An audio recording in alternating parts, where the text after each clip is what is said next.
And then I have pole vaulting because I saw clips of pole vaulting. Oh my God. That's harder than people think because the pole can actually snap. I've seen videos of the pole actually snapping. So that is harder than I would have initially given it credit for. Crazy. You have pole vaulting on this, but like a guy who's just gonna like work the broom in curling.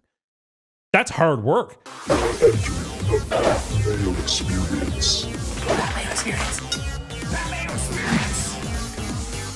Mayo experience. Experience. Welcome to the Pat Mayo Experience, presented by Underdog. It is the Week 12 picks against the spread, Cust Corner, Superlocks, free money teasers. It's all going to be here, plus lists. People are always making lists. How about you, Geoff? Do you have any lists you'd like to go through before we get started? Off the top of my head, I don't, but I can come packing one next week. I should have had a bye-week list, but I don't.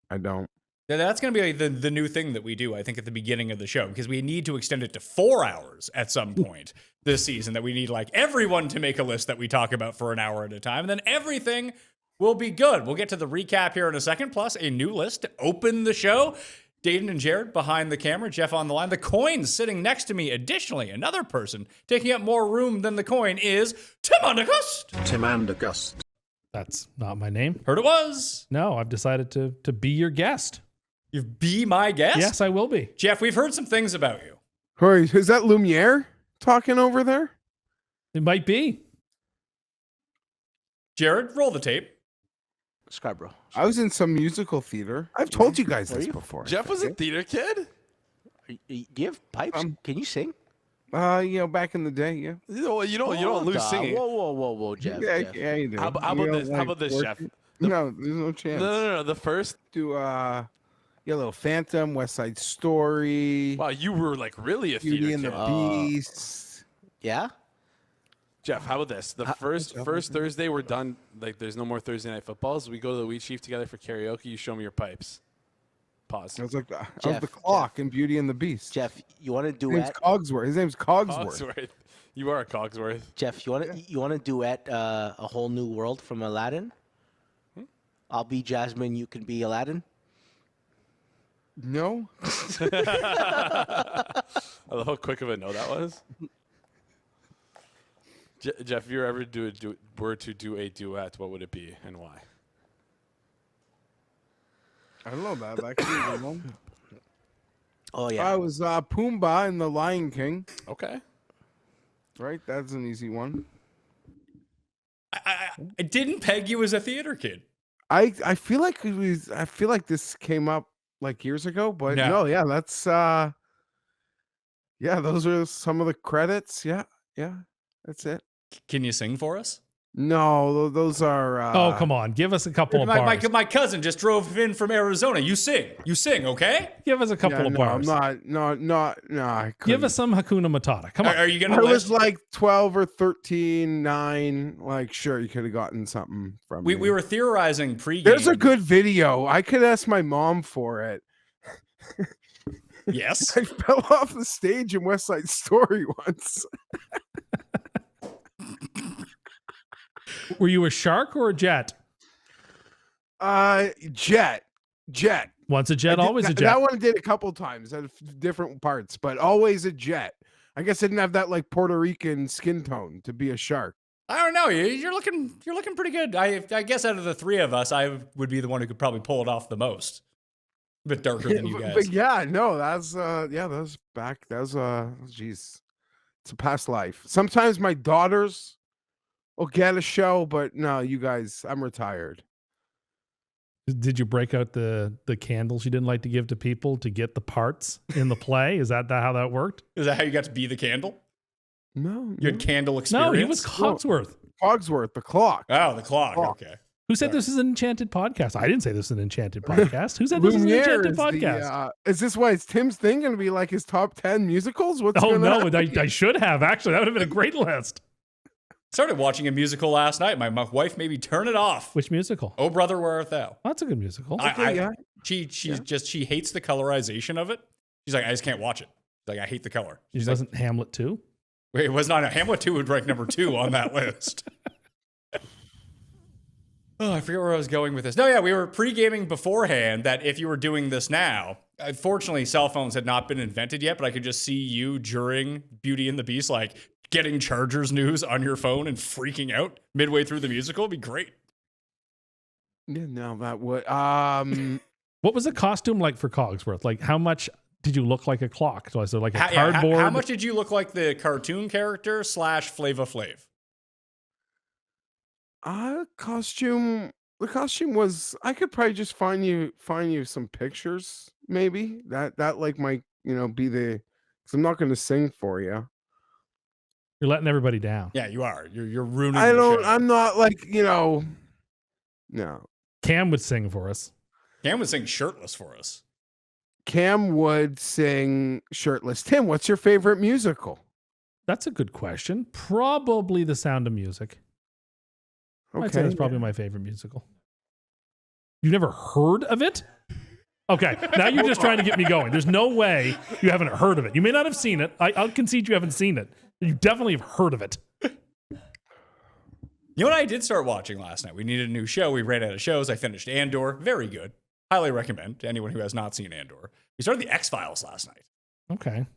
I haven't watched the X-Files since I used to get like really stoned and stay up until 5 o'clock in the morning, so I don't really remember much of what happened. All the same thing over and over again. I mean, it's no different than any sort of... No, actually, that's not true. But it's like it's enough of a procedural that you don't... Okay. There's an overlying arc, obviously. But the first 2 episodes are great. The first episode of X-Files is very good. When was the last time you watched X-Files? Oh, 15 years, 20 years.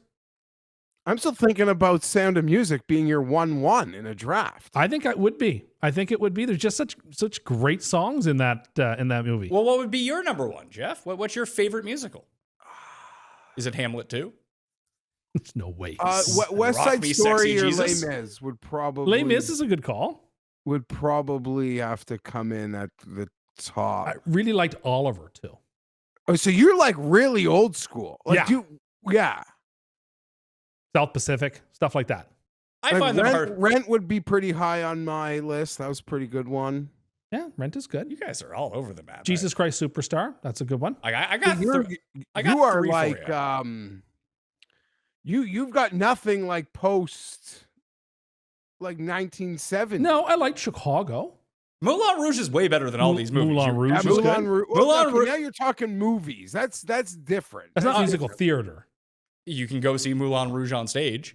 Yeah, no, I'm talking about the stage production. I mean, the best musical I've seen in person is Book of Mormon. I'm sure that I haven't seen that, but I hear it's hilarious. It's very funny. That's pretty good. We could just do the movie musical draft. I saw it Come From Away. That was an excellent musical on my stage. dad had seasons for like Mervish. Oh yeah. So you'd get like a show. You'd get like the second or third Saturday of like every run. So we'd go as a family, like lots. To the jacket and tie affair? When you went No, to the musical more like theater? a slacks and a sweater, which I didn't like. Because that was too casual for you as an actor. You thought people should dress up when they go to musical theater. No. Someone shows up in a blazer and a turtleneck. He's basically diminishing your product. Well, as a kid, Joseph probably would have been. All right, Joseph in the Technicolor Dreamcoat? Would you wear a Technicolor Dreamcoat on the show? What does that mean? Would you wear one? That's a great costume. I don't think people had on their bingo card 8 minutes of musical theater talk to me. Oh, we could go 15 or 20 if you really wanted to. Maybe we'll do Listen, that. I am Pat. I'm insane. Like, I can do that, but we could also pivot to like certain soap operas. And then I'm crazy where like we could like deep dive Howard Stern Whack Packers. I'm eclectic in that way. And even like documentaries I enjoy. Like that's a lot of what my YouTube algo. I'm actually very excited for the new Ken Burns documentary. So I'm like that's coming crazy, out. but I'm crazy, but I like to go to like different planets. Well, what's the new Ken Burns? It's about the American Revolution. Is it about sounds the really Vietnam? interesting. It looks. It's a Geoff. See, Geoff knows. Is it about the Vietnam War again? No. He keeps promising he's done with war, but he just can't resist. But which of his is your favorite? See, this is like really corny, but one that I recently saw was his on like national parks. Really? Okay. And like, who on earth would think I'd sit through a documentary on national parks? For the longest time, his baseball one was my favorite. Oh, that's like, yeah. But then, was it 5-7 years ago? He did the one on country music, And like that was captivating. And so I think it's now the country music doc, not baseball. But I could go either way. Those are both great. Vietnam one wore me out a bit. Yeah, well, yes. But I love Ken Burns' stuff. So. Okay. Give us This your is list. what this is Did what you the see people that one want. recently, Tim? Well, we Jeff, we figured out because we do the Monday night prop draft show, which is by far the lowest rated show on this network. Very few downloads, very few viewers. It's the only show that wins money consistently. Like we're 13-3 on picks over the past 2 weeks, and no one watches it. So Cust did have the theory that the most information and good advice shows do the worst. So the worst we can do and talk about football or not talk about football does the best. So we're really trying to lean into that now to grow the viewership. Listen, this was like an awkward cross section of Ken Burns and musical theater. But we can get crazy too. Like topics can get much crazier. Tim, what do you like donate to the PBS? You strike me as that No. guy. You probably don't even know how though. No, I don't know how. I'm sure that's probably something like you could call in and give them your credit card. You used to be over able the to do phone. that. Was that whole conceit of that Seinfeld episode where his grandmother called into PBS and Kramer was working the phone lines, and Uncle Leo had to come out and say, "Stop the show! She's on a fixed income." You know who else isn't done with war? Edwin Starr. Really? He never really outgrew it. Just what he's always going to be known for. And then Rush Hour brought it back. It's a movie you don't hear about anymore. Rush Hour? Great Love it. movie. I like Loved Rush. I love Rush Hour. 2 was great. Yeah, Rush Hour 2 was really good. Rush Hour 2 is the only movie I've ever seen in theater twice in the same day. Oh, for me, it was the Phantom Menace. I saw it twice in the same day. Rush Hour's like we're talking like high? I was like 1998. 13, and it was awesome. I have a very soft spot for the Phantom Menace. It's really bad. It was on TV Hold the on. other day. It was bad. It's not really bad. Like the Clone Wars is a worse, like Attack of the Clones is a worse movie than Phantom Menace. And Revenge of the Sith is a good movie too. It's way better than Phantom Menace. But the thing about Phantom Menace is it has like these operatic scenes that captivate you. The pod racer scene, it's sort of like a bad version of Inglourious Bastards in the sense that it has 2 or 3 scenes in that movie that go on and on and on that just grab you and keep you in. It's the pod racer scene, and it's Darth Maul when he brings out the double-sided lightsaber to fight Qui-Gon and Obi-Wan. I don't think that anyone has ever compared Inglourious Bastards to the Phantom Menace. Well, I just have. I hear you. I'm not this is me being like Jared and not being maybe cultured on the content. But we've brought it up before, you guys. I've never seen a single Star Wars ever. That's kind of shocking. That is very shocking. For someone of your age and your demo, Yeah. like how you didn't see it seems shocking. I kind of went out of my way at certain points, like not to. And then I realized, like, what's the point in even starting? I'd watch the originals and I would think I've seen iterations of this just because it's been not like copy, but like it would probably just look so bad. I'm like, no, I'm not doing this. So yeah, it's a thing now. And it also lets me miss out on these Disney series. But apparently Andor was good. Yes. Yeah, that's what I heard. It was very good. You heard that from me. Well, yeah. I just said that on the show, too. I don't know if you said it at the show or we talked about it in the house. So I don't said know what it you're like talking I said it minutes like 4 minutes I ago. wasn't listening. Sorry. I was thinking more about musical theater. Oh, well, let's get to your list. Okay. So I've asked you to rank what? Well, you asked me to create the top 10 teams with the most fun, but I got to do my own thing. And I'm just messing with you. I made the list just so you asked. So I decided rank the 10 teams that I think are the most fun to watch. Now the criteria is just that, fun. It doesn't mean they're competent. And sometimes incompetency is more fun than competency. For example, like the Eagles and Broncos are not on this list. Despite the fact they play very competent defense, they're nowhere near the list. The Chiefs are nowhere near this list. So these are the top 10. And there was a late entry into this because of last week. So do you want me to go top to bottom or bottom You to could top? go from 10 down. And Jeff, I want you to weigh in on this. So number 10, I have the Colts. Okay. Colts score a lot of points. You're always waiting for the other shoe to drop with Jones in any game they're in. Taylor is having one of the most fantastic seasons a running back can have. They've got wide receivers who make big plays. They're in games where tons of points often get scored. You don't see them in a 9-6 kickers duel. So I have the Colts at 10. I have at number 9, and it's because it's a 1-week sample size. It's the Giants with Jameis. If you ask me in 6 weeks, the Giants could be like number 2. But with the 1-week sample size now, the Giants are number 9 on the most watchable list. What did you I have enjoy them so higher. What so much did you have about Jameis? Just he was throwing it to the other team? Either it's a pick or it's a big play every single play. And like, that's must watch football. The like correlated parlays you can make when Jameis starts, like Jameis over 250 or 300, Jameis 2 touchdowns, Jameis 2+ interceptions, defensive touchdown. Like it's just so far. It'd be higher on my list. 9 is like way too low for a Jameis list. It's because it's a 1 week sample size. Yeah, but what do you think? Is there going to be any less Jameis? I don't know. I don't know what's going on there. Yeah, but we're not going to get. He is like going to be everything we want him to be. Maybe. And he was in the first game. I just am not willing to go too high off of 1 week. We need the Giants to get flexed into like a shitty Thursday nighter so he could do what he did last year in like Denver. They play on Monday night in a couple of weeks, so we'll get to see them there. Awesome. Who do they play? They play the Patriots in a couple of weeks on Monday night. Won't Number 8 is the Lions. They're super exciting, except for when it's outdoors and the weather's not great, or just when it's outdoors. Like the Packers game and the Eagles game this year were snoozers. But when they're inside, a la this week, they have the capacity to just carve through people. They're fun. Just seeing Dan Campbell on the sidelines is fun, watching him prowl there. So he's number 8. Number 7 is Dallas. Dallas is super fun to watch because they can't play any defense. And I'm going to push back on that. Now, we talk about a 1 week sample.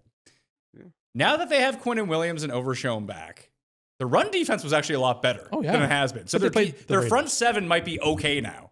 Yeah, for sure. But their offense is still lots of fun. They got like 5 new bodies between the trades and health, even the Cincy linebacker and Yeah, Bill, they're in the top 7 most watchable teams.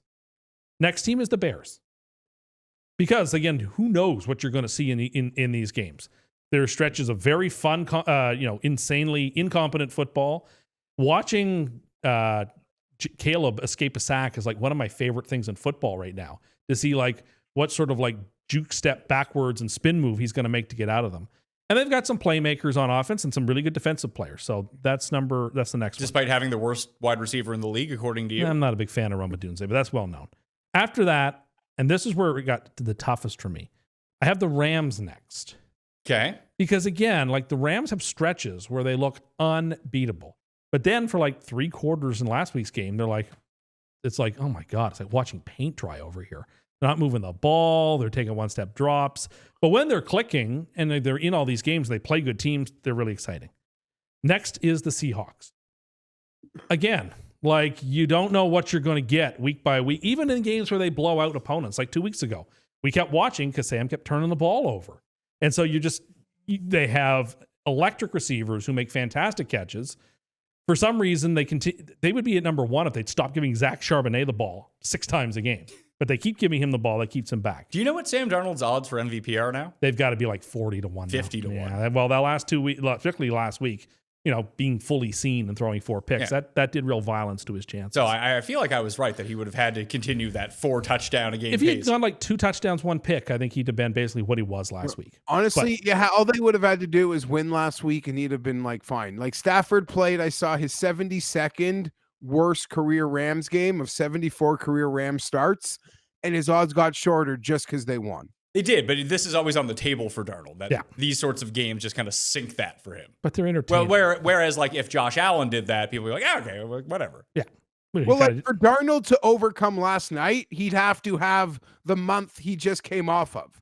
Basically. Where like Josh Allen could have that game, and then within 1 quarter of the next game, you're like, oh, he's right back. Like he has that equity. Darnold will now take like 3 straight great starts to earn any trust again. And there's lots of people who just won't trust him and are just waiting to bet against him in wildcard weekend. So we're down to our top 3. Okay. In the 3rd spot, I have the Buccaneers. Okay. Yeah, for sure. I mean, Baker is very compelling television to watch. They have tons of playmakers. They get into shootout games. They play games close. They play games in wacky ways. They're like, if the Bucs are on and we're going to be watching them closely, like that's going to be a fun watch. And the Bucs will also try to score points if they get the ball with like 14 seconds left. Other teams pack it in. They're like, no, we're always moving. Yeah. Dallas took knees before the 2-minute warning last night. That was wild. You know what, Pat? That was if Carroll wasn't a mentor to Schottenheimer, I don't think he does that. I mean, like, I think that was strictly out of respect for like one of my mentors in football. Did you sign that petition to put Justin Herbert frozen in carbonite for the rest of the season? No, but if they just wanted to shut him down to just get him, keep him healthy for the start of next year, you guys know I would have to consider it. They're not a team capable of winning, like stringing multiple playoff games together. Making the playoffs is going to be a challenge. But I'm excited because get those tackles in and maybe they'll win games. But honestly, an effort last week, as disgusting as like bad as Tim's list was last week, like they were just on par. Like, nothing went right. I'm curious to know who your top two are because there's a few teams that I could throw in here as fun. Number teams. two. Guaranteed Buffalo is part of the top two. Buffalo They're should be. they're number two. Another one. Buffalo is number 2. Okay, can I try to guess who the number 1 is because they beat my number 1 team? Okay. Cincinnati. So Cincinnati is number 1. Yeah, Cincinnati's great. Because you don't have any idea what they're doing. And like, it doesn't matter. There's wild stuff going on. There's picks. There's touchdowns. The honorable mention was Jacksonville. Jacksonville and Arizona, who play this week, are both just foolish teams. They are, but I guess, but Jacksonville just has these games where they just play really competently. That's, but they could that's also- not as entertaining. But they could have been But up then by they 30 play- points in that game and then blown the 30-point lead. Like last too. week's game is an example where like that wasn't entertaining and they just took the wood to the Chargers. Yeah, so Buffalo's number 2, and it's weird You're for an holding offense. the mic that way. Sorry, for an offense that has two players you'd ever want to see, they still managed to be. I mean, Josh Allen is just playing bananas. It's just with Josh them. Allen.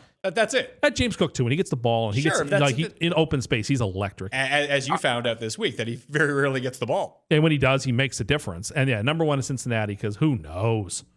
Who even knows what's going I'd on have there? Tampa ahead of Cincinnati. Okay. But like maybe I agree with the top 3. But Tampa would probably be my number 1. So that's the list. Number 32 would be Tennessee.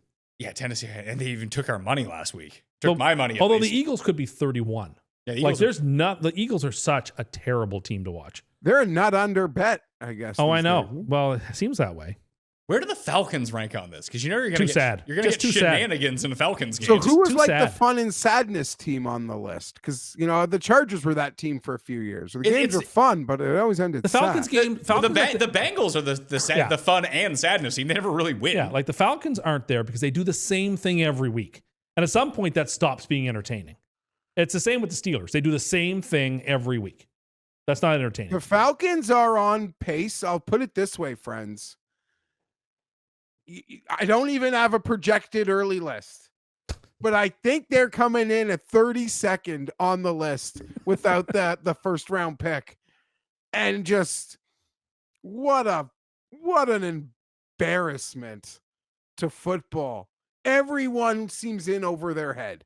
Every single person in the org seems like they're in over their head. I can't imagine Raheem Morris will survive the end of the season. I look very much forward to being on this show in August Oh. next year, and both of you picked them to win the Well, with division. a new Yeah, me and coach. Tim, we're gonna love the new coach. And We're Penix gonna will be like healthy he again. set a new standard. We're Yes. in again. New coach. Penix will be healthy again. They'll Okay, learn some mistakes. question from the audience: is Penix any good? Well, I Maybe get it. not. Does it matter if he's healthy? Who would Maybe. you rather, McCarthy or Penix? McCarthy.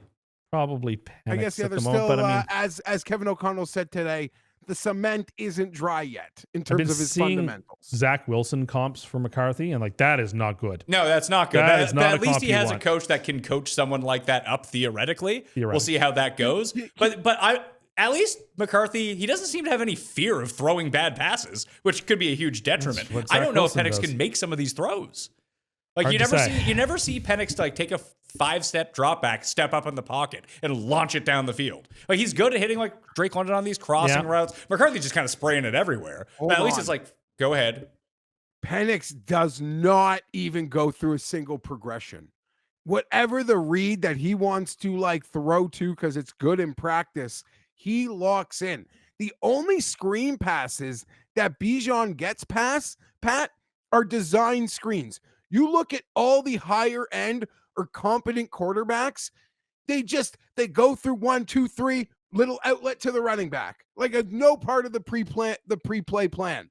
But that's where it is. He is locked in. But when he wants to throw, he can get rid of that thing as fast as anyone.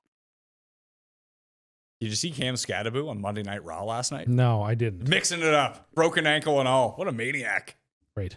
I don't recall Sauce Gardner ever being on Raw at MSG, where I assumed it was. So that's my list. I like it. I think it's a pretty good list. I have another list later. Maybe you'll like it less. Probably. Who would be the Sports? 5? Yeah, I'm not done with our theme yet when I get into my corner list. Besides Tennessee and the Eagles, and maybe Atlanta because of sadness, who else would be like at the bottom? The Panthers are not fun to watch. No, they aren't. There's nothing fun about Carolina. The Commanders. The Commanders Without Jaden Daniels are a rough NBC scene. elected not to flex them out next week out of Sunday Night Football. It's Washington and who? Denver, and they chose to keep the game. Denver's 9-2. I know, but like Washington gives you nothing. The Bo Nix people are becoming like Tuanon. But he's got an ability, Pat, to go from shitty Bo Nix and shapeshift into playoff Eli Manning, and I can't not be impressed by that ability. Bo Nix just fancy Tebow. Better than Tebow. Yeah, he's fancy. We'll see.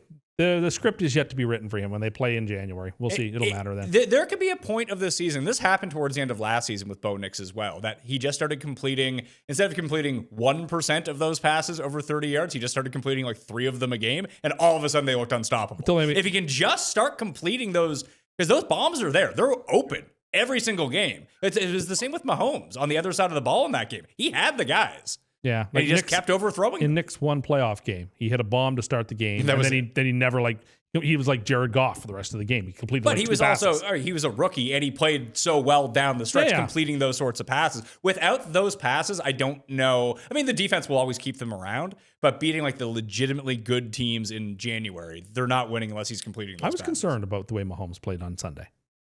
I was concerned. I'm not so certain he's like, I remember I had him 1 in the list of quarterbacks last week. I might have him 2 or 3. I'm not so sure people wouldn't take Allen right now over him. I think people are taking Mahomes. I would take Mahomes. I think most people would take Allen at this point. Not that I even need to agree with it. I was surprised you didn't have the Patriots on that list. You love the Patriots. They're doing what they need to do for me for the first time ever. They're accomplishing what I need them to accomplish. But like they throw the ball downfield very well, and that's they do, and that's fun. And that's big a lot plays. Of fun.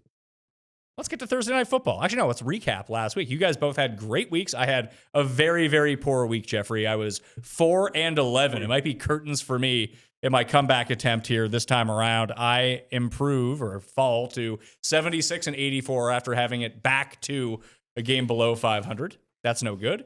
Tim was 8-7, 96-64, 32 games above 500. Jeff, you were 10-5. You're now 88-72. Despite Cust not falling off, you are catching up to him. You're now 8 games back for the overall lead. The coin was 7-8, 78-82 overall. Tim and I both had Houston as our Superlocks. They lost. Jeff, you had the Bills. They covered. You go to 7-4. I'm 2-8. That's no good. And Cust is 5-6. And you won your teaser. So you're 2-9 this year. 4-gamer. Congratulations. Thank you.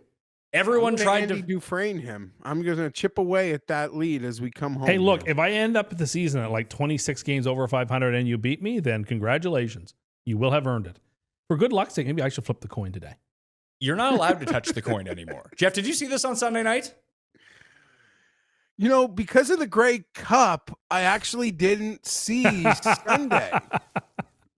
I didn't. And then, like, full disclosure, I was pretty fucking football sad. So I didn't like go back and want to like see what people were talking about football wise, despite having a good betting week, as you pointed out with my record and Superlock. So I still remain football sad.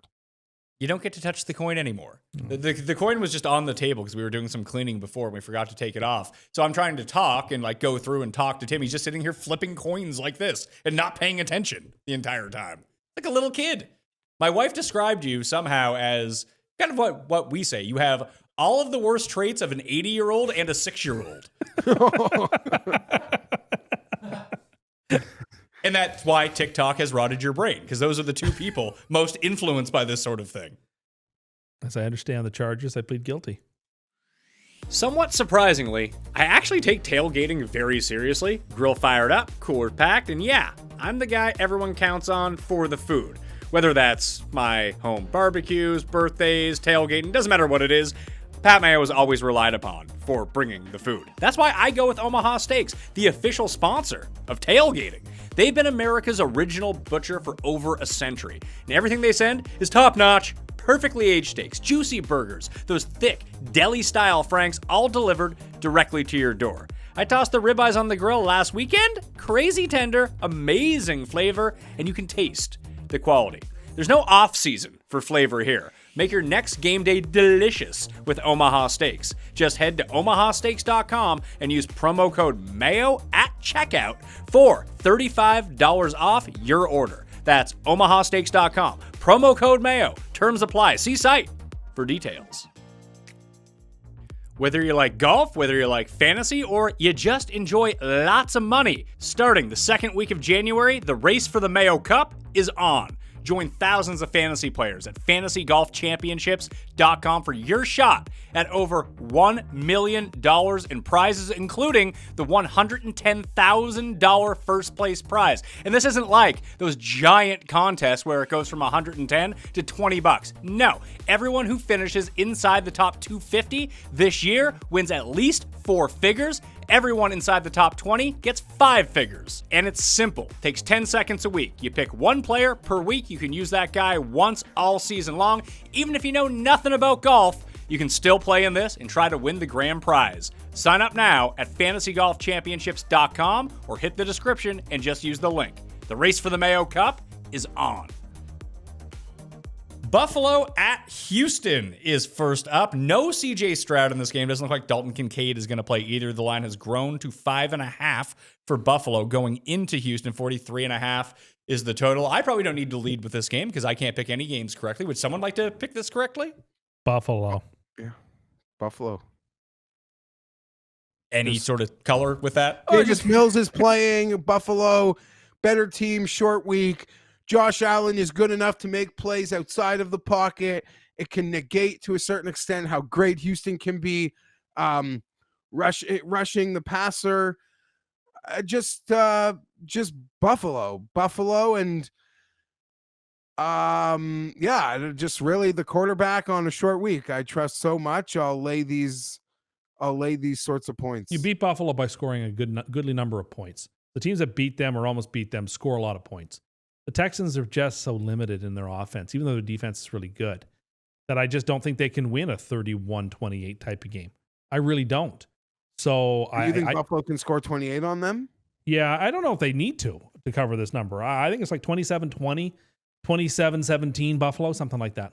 Well, the Bucs entered last week with a pretty good defense, at least statistically, and Buffalo was able to move the ball all over them when they needed to. Yeah, but the Bucs have also given up points to teams too in games. Sure, and they gave up like 20 points to Houston earlier on in the season. 28 to the Patriots the week before, and then they gave up 44 to the anyway, I just think this is a good spot for Buffalo. The division is still in reach because they're only a game and a half back, and they get to play the Patriots again. Well, what happens if they beat the Patriots? Who would the tiebreak go to then? Well, then it would first depend on what their division record would be. And right now, that would be in the Patriots' favor, given that Buffalo has lost a game to Miami. That's right. They lost to the Miami. Patriots. That's right. So division record would be the first tiebreak. So they need to get ahead of the Patriots. Correct. And the Patriots have like one losable. Unless the Patriots gas can their Jets, some division or Dolphins game. They play the Dolphins. They're at the Ravens too. Yeah, we're talking about divisional games. Yeah, but if Buffalo needs to get ahead, if they just randomly lose another game, then if they lost to the Jets or Dolphins, presumably the Bills would be ahead of them anyway. Or the last week of the season, they play the Dolphins. The Dolphins have ruined their hopes before on the last week of the year. The Dolphins might win the rest of their games, which is the crazy thing. If you look at their schedule, they really only have like 2 tough opponents, and one of them is the Patriots in the last week, who may or may not have anything to play for.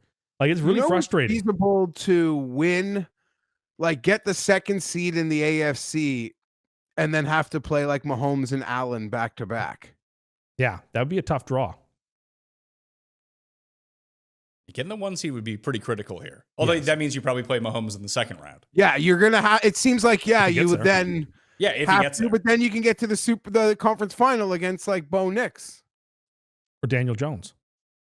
Yeah, who would you? Or Lamar. Then that Baltimore team is looking less than impressive. Well, the sad thing might be we might get Allen Lamar around 1 if everything kind of stays how it is right now and Baltimore leaps Pittsburgh. Yeah. Like, what a draw for Buffalo would it be if they ended up losing to the Patriots, get the 5 seed, and they get to go to like Pittsburgh? Yeah. And then likely get to play the Colts. In the second the round. Colts or Yeah. who would the other division winner be? The Patriots. No, because if we presume that Broncos. it'd be the Broncos. Yeah. Whoever the 1 seed Yeah. isn't. Being out the of those wild teams. card like doesn't keep you in any way, shape, or form out of the hunt. You're the Bills or the Chiefs, but the Chiefs got to get there. Yeah. Well, Chiefs are going to get the Chiefs- Chargers. They'll Chiefs get the Chargers. The Chargers are going to miss. The Chiefs will get it. Don't worry. Maybe. when is the actual what? When do we stop considering the Chiefs like they're 5-5? If they lose this if they lose week, this I'll, week- if they lose this week, I'll have to really, for the first time in like 8 years, be like, "Holy shit, they might miss." Because the a 10-7 Chiefs, having lost to the Colts and the Jags and the Bills, probably can't get in at 10-7. So Well, they'd hold have on. to- Even have if to the run the Broncos win table the if they lose this division, week. Tim, then they're tie breaking with the Chargers also. But not just the Chargers, who have already beaten them, by the way. Yeah, but the Chargers would be the other team there, wouldn't they? I would say that the Chiefs. It would be Climb the Jet- Chargers. They play the Chargers. The in Chiefs the can Steelers. probably afford to lose one more game the rest of the season. 10-7 is probably not enough to get into the playoffs, given their tiebreakers and AFC record. So if they lose this week, they have literally no margin for error anymore. So Well, this is the And I week. could be wrong here, guys. I know they play on Christmas. They're like, Netflix paid for it. Yeah. Good for them. If they need to win a lot of games late, I feel like they're probably going to have 3 games in 15 days because of their stupid playing on every day of the week. Yes. However, the game that they play 4 days before Christmas Day is at the Titans. So, Oh, good for them. they gave them a softie before the Christmas Day game to play on short week. But even if they lose to the Colts this week, they're favored every week anyway, so I guess this doesn't really mean anything. But they're at the Cowboys, Houston, Chargers, Titans, Broncos, Raiders to end. Those are all very winnable games for The them. talent margins seem have to win them all. they're all Yes. absolutely winnable, but they don't seem as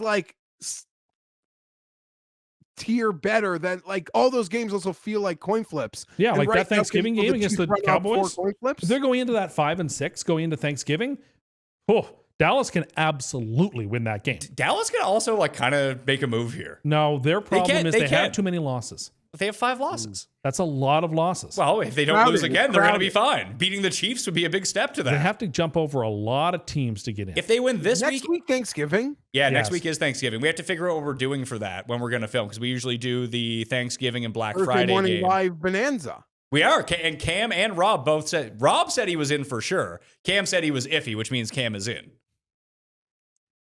And Tim doesn't like it because he doesn't say anything. Tim, I what? don't say anything. Yeah, you just sit there and smoke a vape the entire time. Well, listen, there's people driving. It's a lot. I almost got it. There's a lot of bodies just got to be called upon, but I love it. We've I said like it many times. Canadians on American Thanksgiving, we live that football life, but don't have to be around family. It's sort of like a perfect combo. Obviously, Dallas has to win these games, but the Eagles. The big one for them is 3 weeks. If they can beat the Chiefs, they're at the Lions. The Lions aren't guaranteed to be in the playoffs. No, they're not. But they have the Eagles, Chiefs. Yeah, they have and tough the Lions. games. If you're going to make the playoffs, you got to win some games somewhere. I just don't think They almost quite, beat the Eagles already this year. I don't think they quite have it in them. But they're exciting, and I'll be excited to see those games. I If guess they're healthy on defense, they'll beat the Chargers in a month. They could. maybe Joe Alt will be back again for a game. There should be a cardboard cutout of Joe Alt and Rashawn Slater. It would perform better than what's going on there. Pat, I have never, I swear we've done this for 10 years. I've never brought X's and O's into it, ever. Not one time. But some reason they played Pittsburgh and had 42 offensive snaps with protection, extra protection, extra tight ends, or a fullback. And they didn't do it at all in Jacksonville. And they left this new guy penning out. I don't know. Dude, just send him home. We did Sadaka. We donated a 6th round pick. It was, I don't know. What were they looking at? The college tape? This guy's almost got Justin fucking killed. Killed. He's going to get hurt. He's going to get hurt so bad He in already got hurt. December. And then it's going to just, everything I've said is going to happen. That That's he's going to get hurt at the end of the year, then he'll miss the start of next year or all of next year. He's going to miss his time off. He's going to miss camp. He's going to miss a proper offseason. He's going to miss And that he's flight gonna all the way to Melbourne for the first game of the season. No, we're not doing that. Is that next year? Thought Yeah, so. we went to Brazil this year. We're not doing that. Who is it then? They haven't announced it. It's not going. They need to build up the LA rivalry in LA, Tim. We're not doing Yeah, that. yeah. a joke. That's Did you like exactly. those Rams unis? I love them. I thought they were Were they great. navy or black? They were navy. midnight blue. They were like that Dolphins jersey, which was a midnight Because blue. they looked black, They- but when they- you saw them they- close, they seemed navy. You're gonna say they looked a lot bluer than those Dolphins ones that looked legitimately like black matte. I don't like them very much, but that's me. I don't like alternate jerseys that aren't The throwbacks. Chargers they added an extra navy game for the Raiders out of the bye. Well, I guess that's good. Better than those throw up jerseys they had. Yeah, it's better than that. I hope they never wear those again. My one hesitation with Buffalo is obviously Houston can put up some sort of defense against them. Maybe they can turn the ball over a few times. Sure. Almost like what Tampa did. And this game isn't in Buffalo. It's a better defense they're going up against. Can they run the ball effectively enough just to try to shorten the game? And everyone can seem to do that against Buffalo. That would be the out. But now, did the Bills pressure Davis Houston Mills enough? sucks. They Okay, came back Buffalo. on Buffalo. Jacksonville. Sure. Buffalo. I'm in. 5.5. Like they needed the wire to beat the Titans. I don't trust the operation. The Bills, even if it seems like a sloggy, like, oh, they're probably going to win and not cover, they have this ability to just get more points quickly late and they'll get them. I like Buffalo. What was this spread when you guys did this show on? 4.5. It was 4.5, but Rob had made mention on, because I made the Texans my super lock, or my gold pick on the best bet show last week. Loser. Not a winner. Very bad. Very bad team. But Rob had made mention that he already bet Buffalo for next Thursday at 3.5. He's like, it's the best number we're going to see. He's like, I don't think Stroud is. If Stroud's not playing this weekend, he's not playing on Thursday. So that number's only going to go up. Such CLV. Great CLV. You know what that means? Bad news. Bathing in CLV. Can I just say something about Pizzola? Oh, I shouldn't do it, actually. No, it. well, Do you it. have to now. Well, there's like a couple things. So like maybe I'll just like lay. I won't go like No, there. no, I'll let's just go. Let's go. bring Come up on. this one. Rob missed all of Sunday. Yeah, he's like He's a at church. godfather. Oh, okay. Well, I And apparently he went to a mass that was 8 hours long or something. Oh, goodness. He's a godfather. You're a godfather. How long did that take you? Like 20 minutes? Yeah, it was a shorter service. Italians. You got those long masses. Evidently. Just like going to that Easter mass. Oh my god. Well, Easter's a little different. It was Easter's like there was no day I dreaded more as a kid. Being like, oh, we're going to Easter mass. They're coming up flicking the fucking shit at you. It's like, this is 3 hours long. Let me out of here. it's called an aspergillium, but yes. An aspergillion? Yeah. That's a fun name at least. Well, tell us about Pizzola, Geoff. Oh, damn it. I thought you'd forget.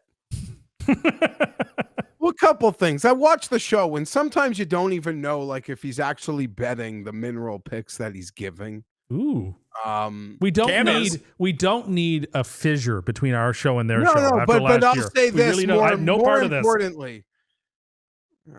Cam is betting every pick he gives out. Let's hear it, Well, Jeff. yeah, no, Cam's betting too much, and then by the time Sunday rolls around, there's a chance that he's like had an original bet on a game, but it's on like a street book with no cash out. So then he's like bets the other side, but compensates for the juice, and then before kickoff, he comes back in on the original thought. So he's laying like 3 times the juice, but he's also got a bet on the game. I've seen him do this. Okay, but get back to your point. Like sometimes he'll ask like Pizzola, like, what do you got like already? And it's early in the week. And then he's like, I don't got a lot. Like, you can't get a lot down on like Monday and Tuesday. Like limits aren't high. And then like it's come Sunday and it's like, what do you got? It's like, I got all this from like Tuesday. My head is like, what? Whatever. I love the guy. He crushes it. He's dominating NFL. What was your other point that you wanted to make about Pizzola? I made it first. I said sometimes I don't even know if he's actually betting the mineral. We're like, listen, you listen to Rob, you don't listen to me. But if I like love a game and I feel a line's moving, I'll still even like make it my super lock at a potentially good or bad number because this is the fucking game I'm like on or hawking.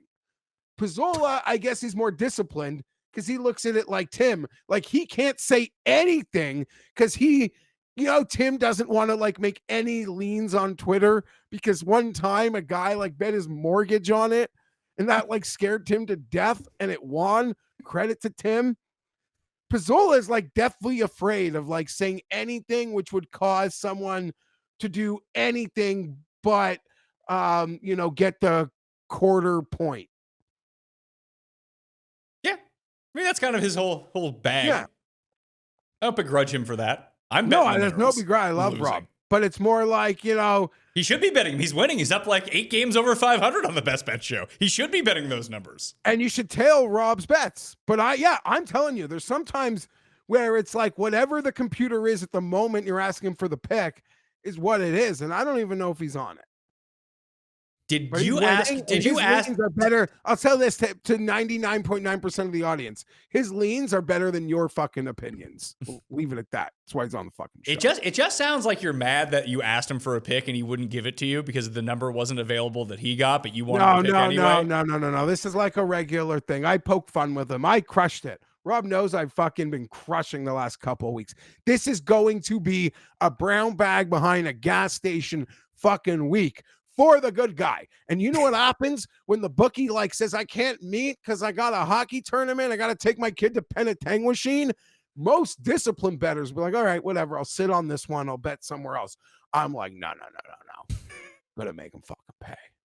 Jeff just types that address into Waze. Oh, and no, he so drives all the way up there to that hockey tournament. No. But my guy is the fucking best, and he's great. And like, I don't care when he's got to like go do something for his kids. I don't begrudge it, but I'm just saying, Jeff knows Jeff. Well, then bet all that money even more on a game he didn't like as much. It's like I won huge on underdog last night, won $3,500. And I was just like, all right, like I didn't plan to be up that much. I was like, well, if everything hits, then I'll win this much money. Then everything ended up hitting. I was like, yeah, first thing I did was withdraw all that money so I'm not making like $1,000 plays today. I know how it goes. I've been down that road. Just get the money that you're not expecting to have out of the account and into your pocket right away. So it's not just lingering there.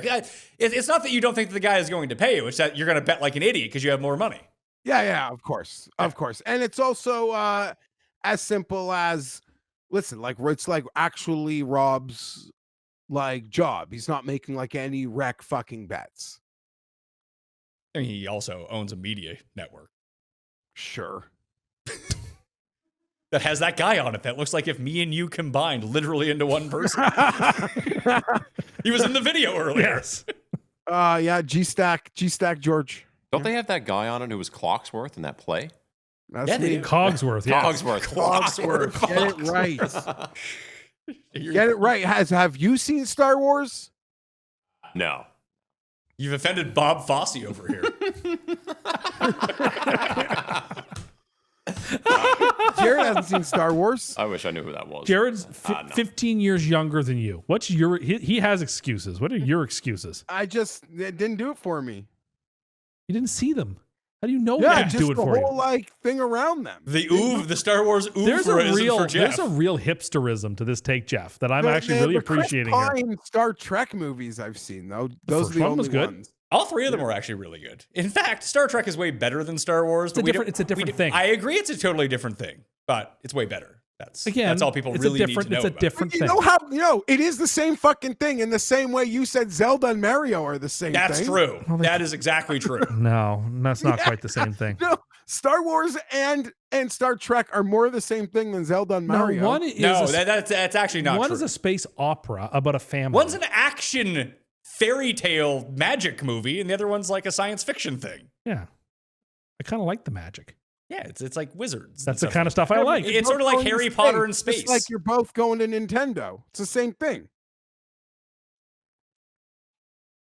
I don't know, Jeff. Keep digging. I don't know. I can see what he's saying. Your Zelda Mario comments wild. I think I'm right. Because you didn't even mean Zelda in the first place. You meant Sonic the Hedgehog. I still think I'm right. Okay, is Fortnite and Call of Duty two different things I now? thought one was a spin-off of the other. But it's not. You But I don't- realize that it's not. I don't right? play those games, so I don't know. And also credit to Cam for wanting to, he's like openly invites to go first in segments in like mineral tiers now. I thought you were going to congratulate Cam on his idea of getting a crack whore to clean his house and pay her in drugs rather than paying $200 for a cleaner. Listen, I don't know if I'm disclosing too much, but like he might have already done that in a past life with like drumsticks. I just remember like a house guest. One time he was so upset that like a house guest, and you can like take guest however you want, was eating his drumsticks. And like drumsticks, you know, you buy, it's $1 you're like almost, I don't want to say they're expensive, but you know, you're splurging on your treat. They were like, that's like a no-go. That's like a no-go territory where the drumsticks, and she crossed the red line. She's fucking gone. I feel like you'd have to like really do something horrible to be on Cam's bad side. You would think so. I guess stealing his drumsticks is the line. Don't steal No, his drumsticks. I mean, he's ranted about like things in the neighborhood and stuff. Yeah, but Barb. Yeah, right? Barb. But he hates Barb. There's a lady who lives across the street from me who is, it's an entire family of people who can't drive. But it's not like how you can't drive. I can drive. You drive like 10. I mean, I would take your terrible driving over their terrible driving. Not a bad driver. You're awful. Just a cautious driver. You're waiting to pull out of anywhere. Just want to make sure that the egress is clear before I begin. It's clear. So you say. You don't want to be behind Tim making a left. If you're trying to make a light, you don't want to be around Tim. I like to look for places where there's a protected left so I can make the turn more easily. So you drive like 5 minutes out of the way for a protected left. I would actually. So this, it's the entire, so I think the 4 kids live at home there as well, but it's the mom and the kids that are terrible at driving. So much so that like I joined the Facebook neighborhood group. Seems like a bad idea. I did, but I needed someone to like come and rake all my leaves, so I tried to find a local youth to come do that, and they did. It was great. It worked out. But now I like get all the stuff coming in, like because I'm a part of this group, and people are complaining that they have almost been run over by her. 3 separate people have been run over because she's just blowing stop signs. She works at the fucking school next to the house. Running through stop signs, blowing by school buses when they have the stop sign. Oh, like that's the worst thing you can do. That's like the worst thing you can do. So my goodness. So there's like, and like it came up outside of that. It's come up organically around like people around like the neighborhood as well. Have you seen like this one person driving? And it's her vanity license plate. Oh no, says 4 angels, which we joke is the amount of kids that she's run over. Oh dear. Oh my god. Oh my goodness. But it's wild. I've never seen anyone drive like this before. Fast as you can. Like I appreciate the aggression. And we have a friend who's a very bad driver. Do we? It's you. You're the bad driver. No, like a reckless driver. Well, yeah, he's always on his phone. Yes. And he does believe that if you hit a parked car, it's just 50-50. You just keep on going. Keep on going. He got a new car, by the way. I heard. You tell me about that. Sunday slate of games. Already? Oh, yeah, we're there. Cruising through this show. Oh, goodness. Pittsburgh at Chicago. Foolishness. 101. You think we're getting Rodgers? Yes, I do. Apparently anyway, his reports say he's pushing to play. That doesn't sound like Aaron Rodgers. No, I'm sure he will play. It's Chicago. He wants to play. It's 2.5 for the Bears at the moment in Chicago. 45 is the total. I might just give in, Geoff, and just start betting the Bears every week. And they'll find some ridiculous way to win. It's like the only game I lost last week with money. Freaking Vikings. 2.5 or 3? It's 2.5 at coolbet.com right now. If you're in Canada, outside of Ontario, you take advantage. I got some boosted golf bets up there as well. I almost went back. I got really greedy on Monday night with the 4-leg boosted parlay that I played for Monday Night Football, Geoff, because I hit the 3-gamer on Sunday that got boosted up. So I was like, let's boost one up to like 16-1. And Brock Bowers came 2 yards short of completing their main man playing this week at the RSM. I have a question for you, Pat. I haven't looked at any Frankie golf, Sappin? but I know RSM well, so I'll probably fire a couple things. But I saw in your newsletter, everyone check it out. You had ladies bets. Yeah. And you bet Brooke. Yeah. What someone gave that to you, or you looked into it? Well, I've been having Keith on the show, and Keith covers the LPGA full time. So I asked him for LPGA bets at the end because I think he's hit like 13 winners or something so far this year. So he gave me 2 people. It was Lydia Ko and Brooke Henderson. Then I got Cool Bet to boost up Brooke Henderson to 46-1, which is like the best number in the world right now. So is Sappin playing this week in the RSM? I've bet on Frankie Sappin. I like Frankie Sappin now. We watched the final round of the Bermuda with all the NFL games, Geoff, and Tim's all in on some of these guys that he saw on Sunday. Is that how you pronounce the last name? I believe that it is. That's how they were pronouncing it. Yeah. I always thought it was Cappin, but here we are. I'm a fan. But yes, I did bet him at 225 to 1. Oh, Bears. he's got a good chance in. I don't. I'll give you some notes here. I mean, this was in the newsletter, so you probably saw it. But the guys that just kind of like randomly show up to this tournament, who are like all the good guys. Like Aubert. Aubert won this, did he Yeah, not? he did 2 years ago, but he'd been playing all swing season. Like the guys that just show up who haven't played since like the FedEx Cup, they don't win this tournament at all. Like Harris English is the betting favorite. He hasn't played since the Ryder Cup, and he barely even played then. I'll just remember my bad beats. I'm pretty sure I lost. Kevin Kisner lost to Streb here in a playoff, which still bothers me. No, Webb Simpson lost to Streb in the playoff. I had that. Me and you both had that. It was we both bet Webb Simpson and Tyler Duncan that week, and fucking Streb won at like 4,000 to 1. That was no good. Anyway, Bears. I'll take the Bears. I mean, sorry, the Steel. Wow. Why don't you think about it for a moment? The coin is taking Chicago. They're on Team Caleb with this one.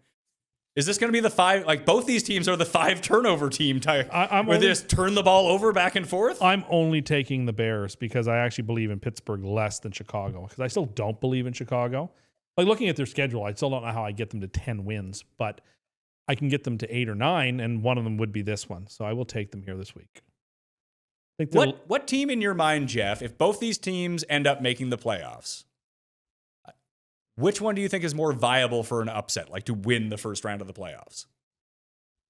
Oh, wow. That's tough. Honestly, I think it's the Bears. No, because the Steelers will have some softer opponents in that first round. No, because they would have to play the best wild card team in the AFC. Well, if they're not a wild card. They're not going to be. They could be. They're not going to be. I like the Bears. I like the coach. I'm more pro Caleb this year than Tim has been all year, as everyone knows. Weird. I'll take the Bears. Probably. So if they're getting bodies back on defense, I'd actually consider betting them. If Rodgers plays, I like Pittsburgh.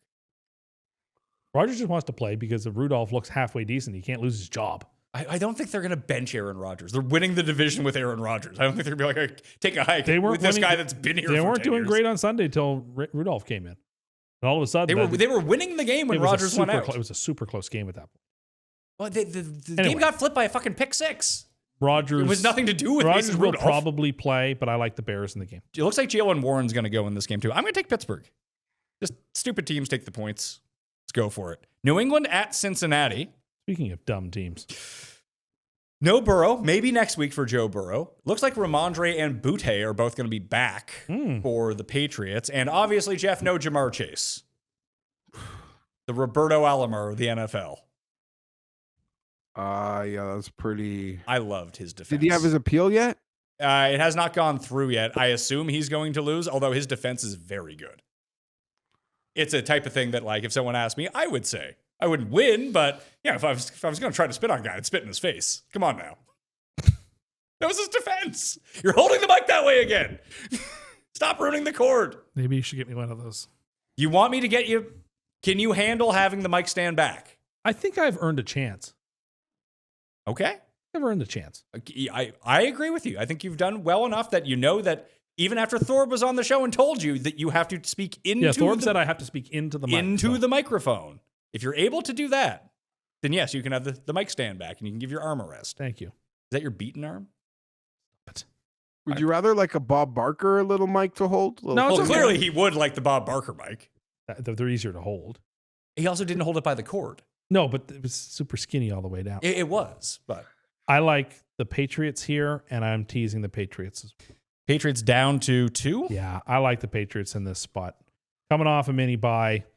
The Bengals are just, it's just shambles. They're not going to have Chase. Patriots are adding some talent. I think this is a short line. Unless the weather is real wonky, I expect the Patriots to win this game pretty comfortably.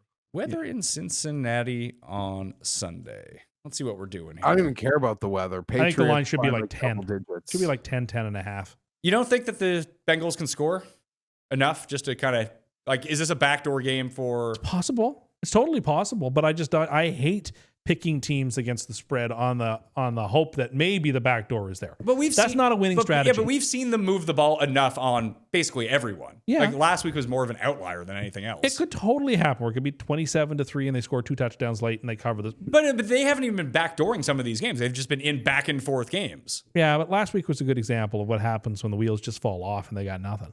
Sure, but are they going to have nothing every single week? I don't know. This week anyway. Next week against the Ravens, if Burrow's back on Thanksgiving night, maybe I'll like him, but I don't like him here. If the Bengals lose this game, Geoff, do you think that we see Burrow next week? Yes. Oh, no, I don't know about next week, but he'll play this year for sure.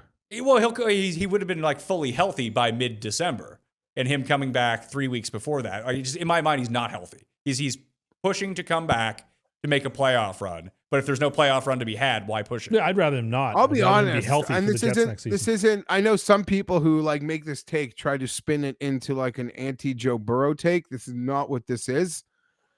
But it's hard to imagine they'd score more points in like all but one of the games than Flacco has put up. Well, last week outside of last week, yeah. I would tend to. They put up like 40 points a game. What you're saying is Joe Burrow is expendable. Well, no, what you're saying I'm not is that saying he's a product of he's you a trust system him QB. later Well, in the you know what? game. I'll give up those 4 picks. For that what I'm saying system is that QB. you don't need to give up 4 picks for Burrow. You can just give up a second-round pick for Flacco. We've already done that. We've already been down that road. That's where Geoff is getting. It did not work out. Well, the way Mendoza's been playing recently in Simpson, I don't know. Get both of them. Pull a Browns. A lot of talent out there. You can never Here's the thing, Tim.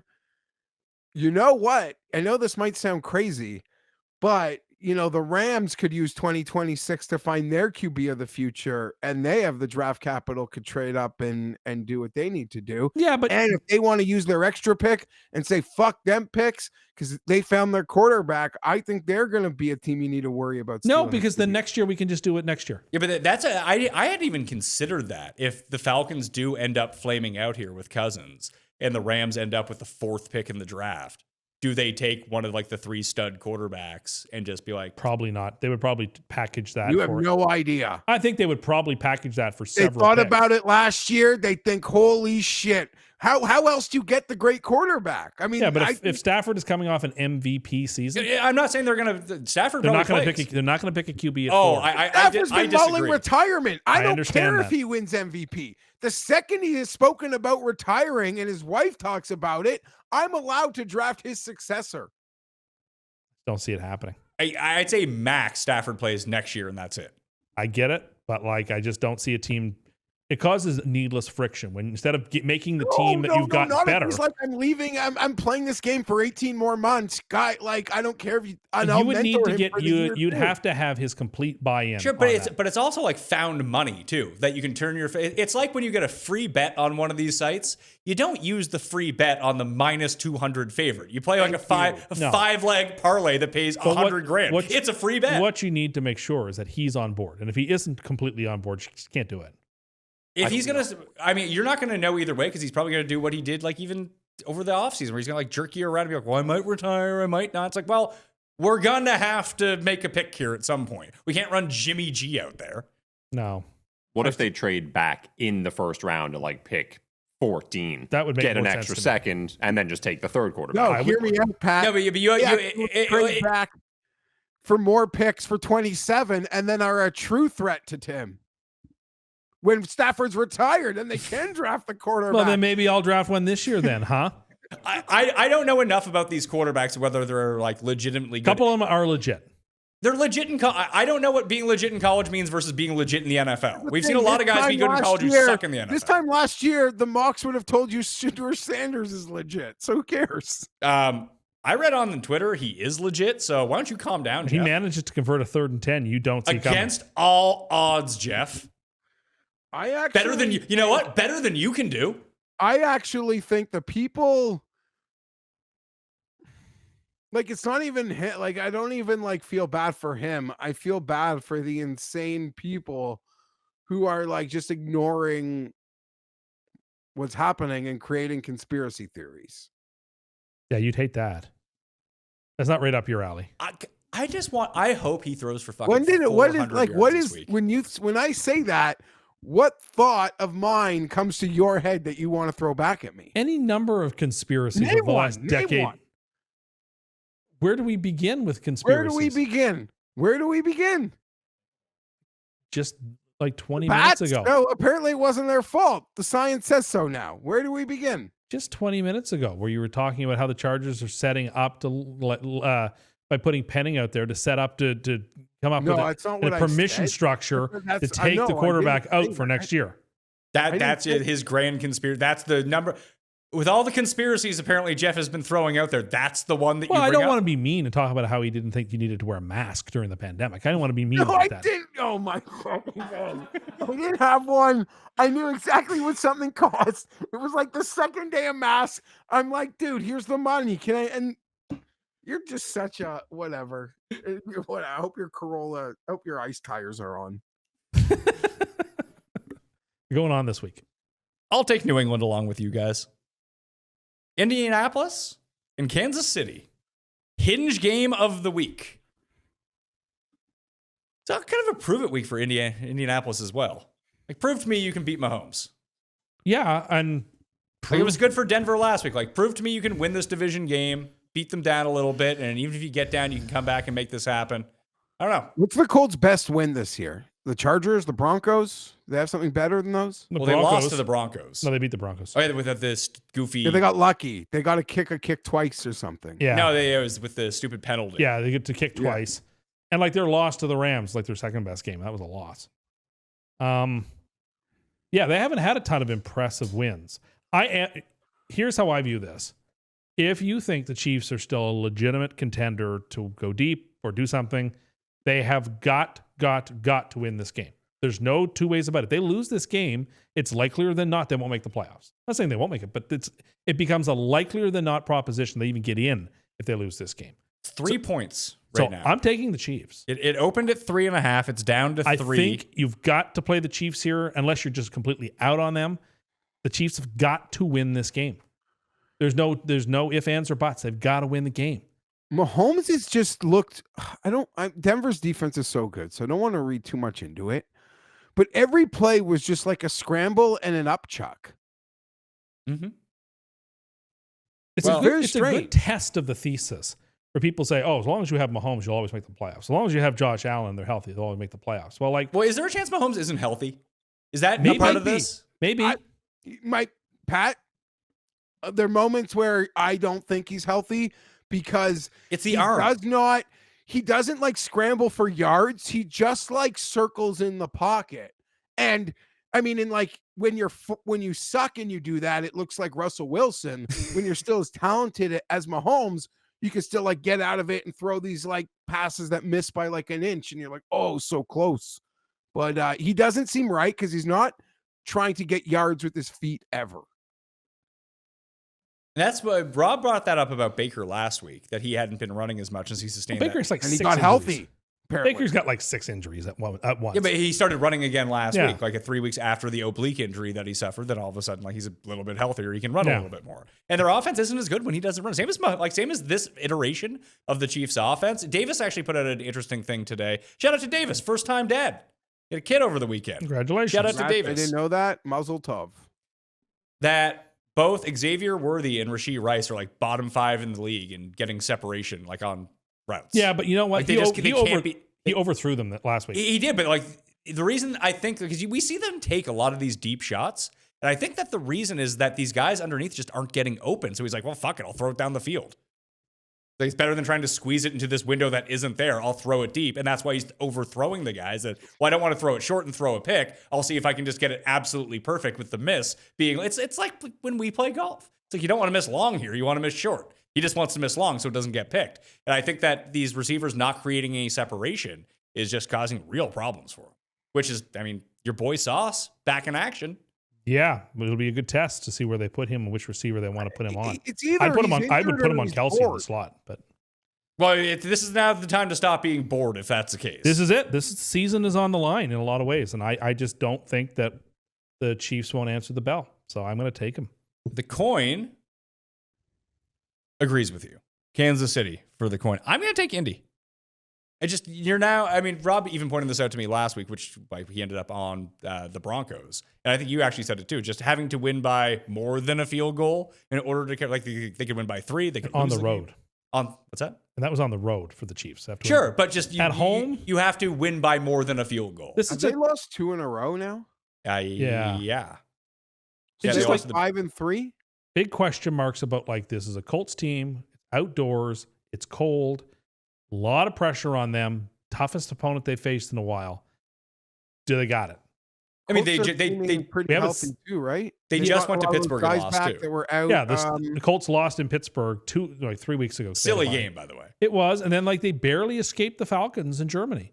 So like international's weird. Okay, well that's two excuses in a row. You're right. No, I'm saying you're right. This is a good. They've off a bye week. Let's see what Steichen's got in the bag of tricks. Everything's been working. Like, you know, if this was like higher end Mahomes, we'd be like, oh, they got Jonathan Taylor. They can run it out, move the clock, keep it on the sideline, take away a possession or two. Now it's almost like I trust their linebackers and the secondary getting healthier to make some plays. The Colts don't blitz a lot because they don't freaking have to. Well, DeForest Buckner's out, isn't he? I don't know. I thought he got put on. You're IR. right. He might have. You know what? I think he missed the Germany. Was it Germany? He missed Germany, and you're right. I haven't looked into it. He's out, and that rookie they got is incredible on the D line from UCLA. Forget his name. Yeah, Buckner's out. They just signed someone to take his place for the moment as a fill-in. So I mean, that's a big blow for them because he's been good all year long. He was one of Noonan's guys, over 0.5 sacks every week. This is too good of a game to be at 2:00. Yeah, but they boxed, or they didn't know it was going to. I mean, you picked Indy to be the worst team in the league this year. Yeah, but like they could have flexed this into 5:00. You think they want to go up against Philly and Dallas? They're not allowed They don't. to. Well, Fox could have taken this as the America's game of the week. No, those games are already determined. Yeah, but you can. You think they would give up Philly, Dallas? They're not always determined. 2 weeks ago, it was supposed to be Detroit, Washington. And you head of a network. You think CBS would relent Mahomes versus the hot new team? Yeah, I think CBS would if they got traded Philly and Dallas for it. Absolutely. You don't? I don't know. If you were trying to get great ratings, which 2 teams would you want to have? I didn't know you're talking about a trade. I just thought you meant they have to give it to them. I think they would give it to them in that return because you're going to get massive ratings at that spot regardless. I think Mahomes is as big a draw as those people are. No. And the storylines around the Chiefs are bigger storylines than what's going on in Dallas or Philly. I think you attract more eyeballs to Colts Chiefs. I think you're really thinking about this from a very I don't want to say online, but very football type person. This is a more fun game. I agree with you. But to people who just tune in to watch football, Philly at Dallas coming off a big win. Philly's the defending Super Bowl champions. These are 2 huge teams. Yeah, weekend Sunday before Thanksgiving week. I actually fully. I actually don't think either should be allowed to play at 5:00, given they have to play on Thursday. That's a different point, and maybe Dallas you're is at right a disadvantage to have that. about that. It's scary to think about betting against the Chiefs in a regular season game against I think the Colts are good. I watched them whip the belt to ass the Chargers, do whatever they wanted. But it's scary to go against the Chiefs in a game that they as Tim pointed out, they have to have, and you're certain they know it. Who do you think's better? Indy or the Patriots or Denver? The Patriots of all those because the Patriots balanced roster. Patriots have the best quarterback. Yes. And therefore, if it's that close, I'm going to take the team with the slightly better quarterback. But in December, well, maybe Trayvon's a stud now, but in a playoff situation, you kind of might want the MOP running back to, just keep moving. Maybe.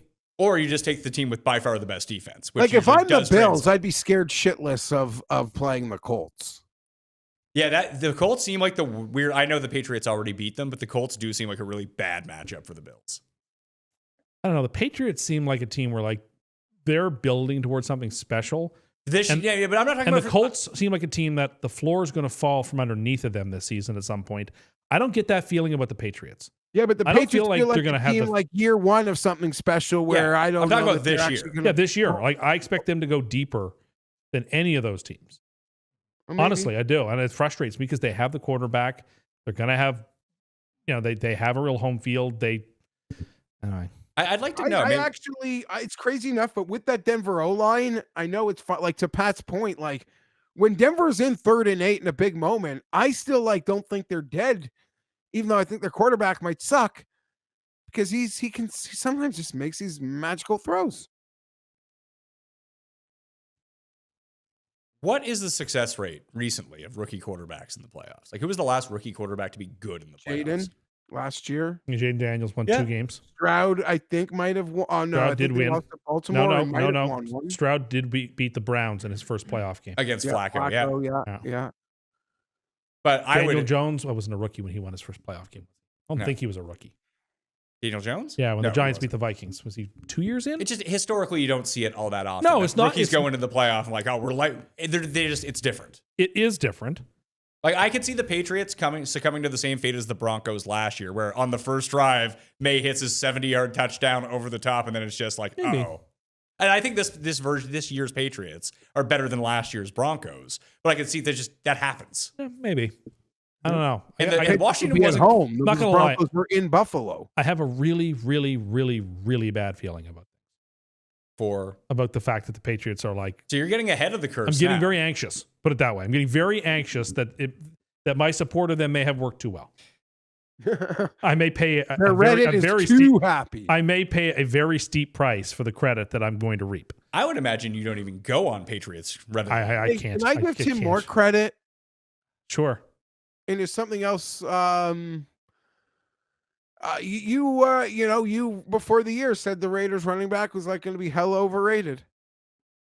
I don't think that, honestly, you can figure out what's going on with him. Sure, but in terms of fantasy and production, Tim, just sure. But I would be hard pressed to believe that like maybe he still is the best running back in this class. He runs. He might be. Sure. He gets tackled behind the line of scrimmage on 80% of rushes. What do you want the guy to do? I don't know if that came into Tim's calculus, but in terms of his like production, where he was getting drafted for fantasy football, where he was drafted, he just hasn't contributed. Nope. We also give Tim credit for taking Derrick Henry over CMC and Puka. Hey, listen, you just said he said the Colts were going to be the worst team in the league. So we can do it on both sides. But I think they were going to be bad. I believe someone brought that up that you said. I certainly have been critical. You said that in the win total. I had been critical of them, yes. But now you have them in the Super Bowl, so there you go. Well, Are you changing your Super Bowl pick again? No, I don't get to do that. You've already done it once. You've already done it. You've already done it. I don't get to do it again. You gonna put the Patriots in the Super Bowl? No, I'm very afraid, though. I'm not going to lie to you. I'm very afraid. Who are you taking in this game, Geoff? Colts. Colts. So me and you on the Colts, Cust, and the coin on Kansas City. They're going to win like 21-20. Sure. Yeah, that's kind of how I see it happening. Fienberg. Stupid This is score. a true Fienberg because it's like a spread under 4. I don't like when you guys say Fienberg with like 6-point spreads. This is like a true Fienberg, a game that could end on the field goal inside the number. I have a true Fienberg later on. So it's not Minnesota at Green Bay. No.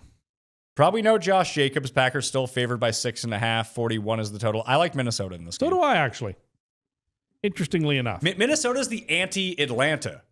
Just when people like Minnesota, it's a play. Get away from Minnesota. When no one likes Minnesota, get on Minnesota. To me, it's a pure play against the Packers. They got to get got soon. I don't understand why they got by the Panthers. They're laying too many points for a team that's been playing pretty terribly for like a month and a half. They don't deserve to be 6.5-point favorites. I really think that the fair line on this game would be like 4. You have to remember Minnesota sucks. But they don't.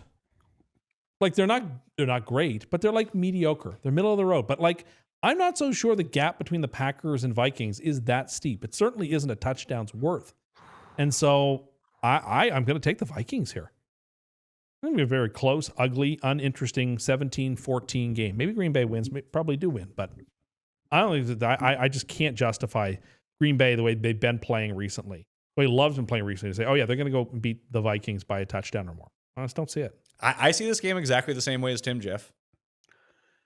Yeah, and if that's how it plays out, it wouldn't surprise me. I would say this could have been my super lock if I didn't see that the Packers are playing 4 days from this game against the Lions on Thursday. Finally, a fun Thursday nighter. So that's not a Thursday nighter. Well, it is. The Thursday morninger. Yeah, it's Thursday at the first game out of the gate. Sorry, keep forgetting. The Packers outright losing this game makes the NFC super fun, by the way, for a playoff race. Because they have the weird tie. Yeah, so everyone expects them to be in. Yes. But they in Detroit, like, Now, if somehow Detroit ends up finding a way to lose this week to the Giants, then the race That makes the Thursday afternoon game a must win for Detroit in some ways. and Green Bay. Less so, but yeah, still. I'm going to take Green Bay. That defense against what JJ McCarthy looks like, we might get some freebies. That's true. But I read the game the same way you do. Much like the Bears, I can see it being like a very similar score to the Bears game last week. 17-16, something like that. Yeah. We are going to see Green Bay just dump points on someone. Maybe they just have Detroit's number this year. They're the team they can just score a bunch of points against because there's always those weird like stylistic things within division. Like how the Panthers can't beat the Falcons can't beat the Panthers. Falcons can't beat anyone. They can beat themselves. They're very good at that. Now they got Kirk Cousins. Like that's why did I even see what the Saints? The Falcons. What's I was gonna go with Wade Belak, but what's the other guy, the karate guy, beat himself? Steve Blackman. Come on, I can't do the story. It's like the karate show. I think Pat knows exactly what I'm talking about. I don't. He just wants to see me hang myself. Oh shit! Oh, Jeffrey. We were on such a streak of weeks with you not making references to things like that, and you broke it. I didn't hear what he said. I was mugging the camera. Is it a beep-worthy thing? Well, no. Okay, no.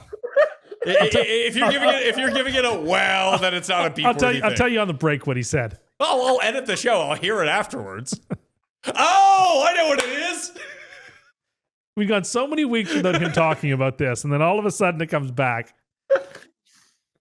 Oh, I forgot about Falcons that. every week. We can move on. I totally forgot. I just pieced it all together in my mind of what he could have said.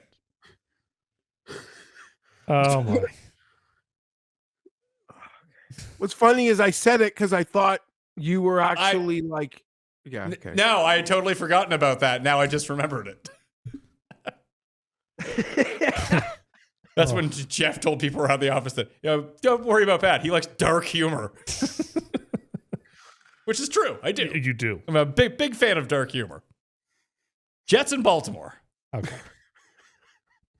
Box out for Tim. It's too many points. 13.5 points. Tyrod's playing too. I don't think it makes a difference. I don't understand this drama that they're doing every week about, I don't know which of my quarterbacks will start. I was like, you're right. We're the worst passing team in football. Fields can't play. Tyrod's got no future. What are we doing here? How's your boy 80 Drops doing? Some of those passes weren't on him. They were some poor passes, in my opinion. And the quarterback got benched. So I guess the coaching staff sees it as I see it. So the ones that hit him in the chest, those two? Like the back shoulder one, tough catch? I think the two in the chest? I'll say this. He got open. I'll give him that. I'll say That's this. never been a problem, though. In DK, I think you want to play A.D. Mitchell this week. He's going to be very cheap. Didn't he get He's going cut? to be the number one player. What? Didn't he get cut? No, No, they traded no. for him. No. A.D. Mitchell A.D. on the Mitchell. Jets. Yeah. Yeah, they just traded for him. I know. That's why I thought it was so weird.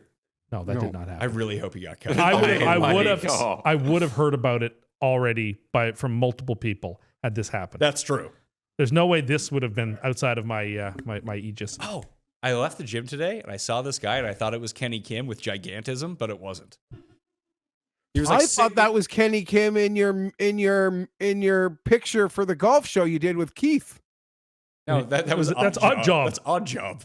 We had talked about that scene on a show recently. So I suspect that's where. But no, it came I walked out. I was like, from a distance, I was like, "Is that Kenny?" And I walked up. This guy was like 6'7", and he was like Andre the Giant of Kenny Kim's. from. Wow. Just this huge dude. Anyway, then I walked out. Go ahead. Sorry, This is AD it's too many points. I think A.D. Mitchell actually will play pretty well in this game. I think the Jets will play well enough in this game because Baltimore, while playing better by winning games, isn't super impressive. 20-10 win for the Ravens, but the Jets cover the spread. I like Baltimore to cover this number. They got to beat the shit out of someone soon, Geoff. And this is a perfect time to do that at home. Is Lamar hurt? Probably. Also, they play on Thanksgiving, so it's like just let's get through this game. Let's just get through it. You might have told me. I let a get Jets to fan Thursday. tell me on this, but you guys know I'm a sucker for this team. I think the QB change, for other than the obvious reasons, because Fields is dog, is dog dick, that they had to make the switch because the Jets have like a fundamental responsibility to be able to figure out what they have. Like, how good is Mason Taylor?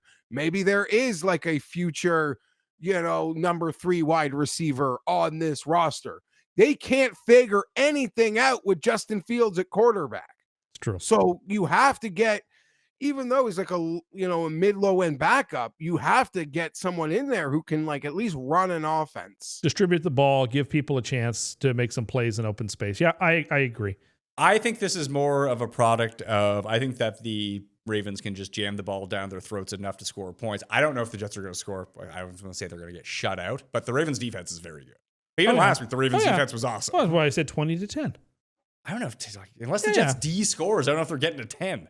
Look, the Patriots have a pretty good. They scripted. The Patriots do not have a very good defense. They scripted a pretty good offensive drive to start. I think the Jets. The Patriots don't have a good defense. They have an okay defense. The Jets. This iteration of since Baltimore got its guys back in that Rams game, they've been excellent. The Jets will scrape in a very ugly, low-scoring game. I'll take Baltimore. Seattle and Tennessee, another 13.5-point spread. This one is on the road. A team that will not scrape by in a close game. I think Seattle, this is a classic bounce back, like 48-7 type of game. I really like Seattle here. I think I like Seattle too. I'm taking Seattle on the points. But this could also be the Darnold has the bad game, the Darnold super spiral. Okay, begins. but I don't think that's going to happen. I really don't. I think Seattle will get off the mat and will respond to a tough loss where they nearly pulled one out they maybe didn't deserve in some ways. What do you think the first half spread is in this game, Geoff? I haven't looked at it. I'm just asking you. I don't know, but I'd lay it because this could be my super lock. It is going to be a fucking beatdown. Yeah, I agree. I agree. They just even the things that Tennessee could do remotely well, Seattle will just totally clamp down on it. Like they're so good against the run. Right. They'll get pressure on the quarterback. I don't see a way. Like Seattle's hitting 30+. Well, I'm teasing Seattle down. Even though it doesn't seem to make a lot of sense because the points aren't that valuable. You just don't care. You don't care. Don't care. I feel like let's just add this on and get a little extra juice. Get a 2-game winner ready before the Pilgrim Parlay, partner, in another week. I do want people to know whether they want us to split it into 2 next week with just the Thanksgiving and Black Friday games, and then release another show where we do all of the games that aren't on Thanksgiving so you can listen to them independently, or do we just do one big show? I think in the past that we've done the split show. A really big show. Really big show. But I believe that we've done that in the past, right? Yeah. I think we've actually done it both ways. We've done double records and we've done it split. So, yeah, leave it to the people. What do they want? And we're going to be live on Thursday morning, too, the 5 of us, drinking beers, making some picks, best bets for every game. You guys infringing on their territory. It's the best bet show for Thanksgiving. I guess so. Tim, I'll bet over one shirt off if me and you like it dirty.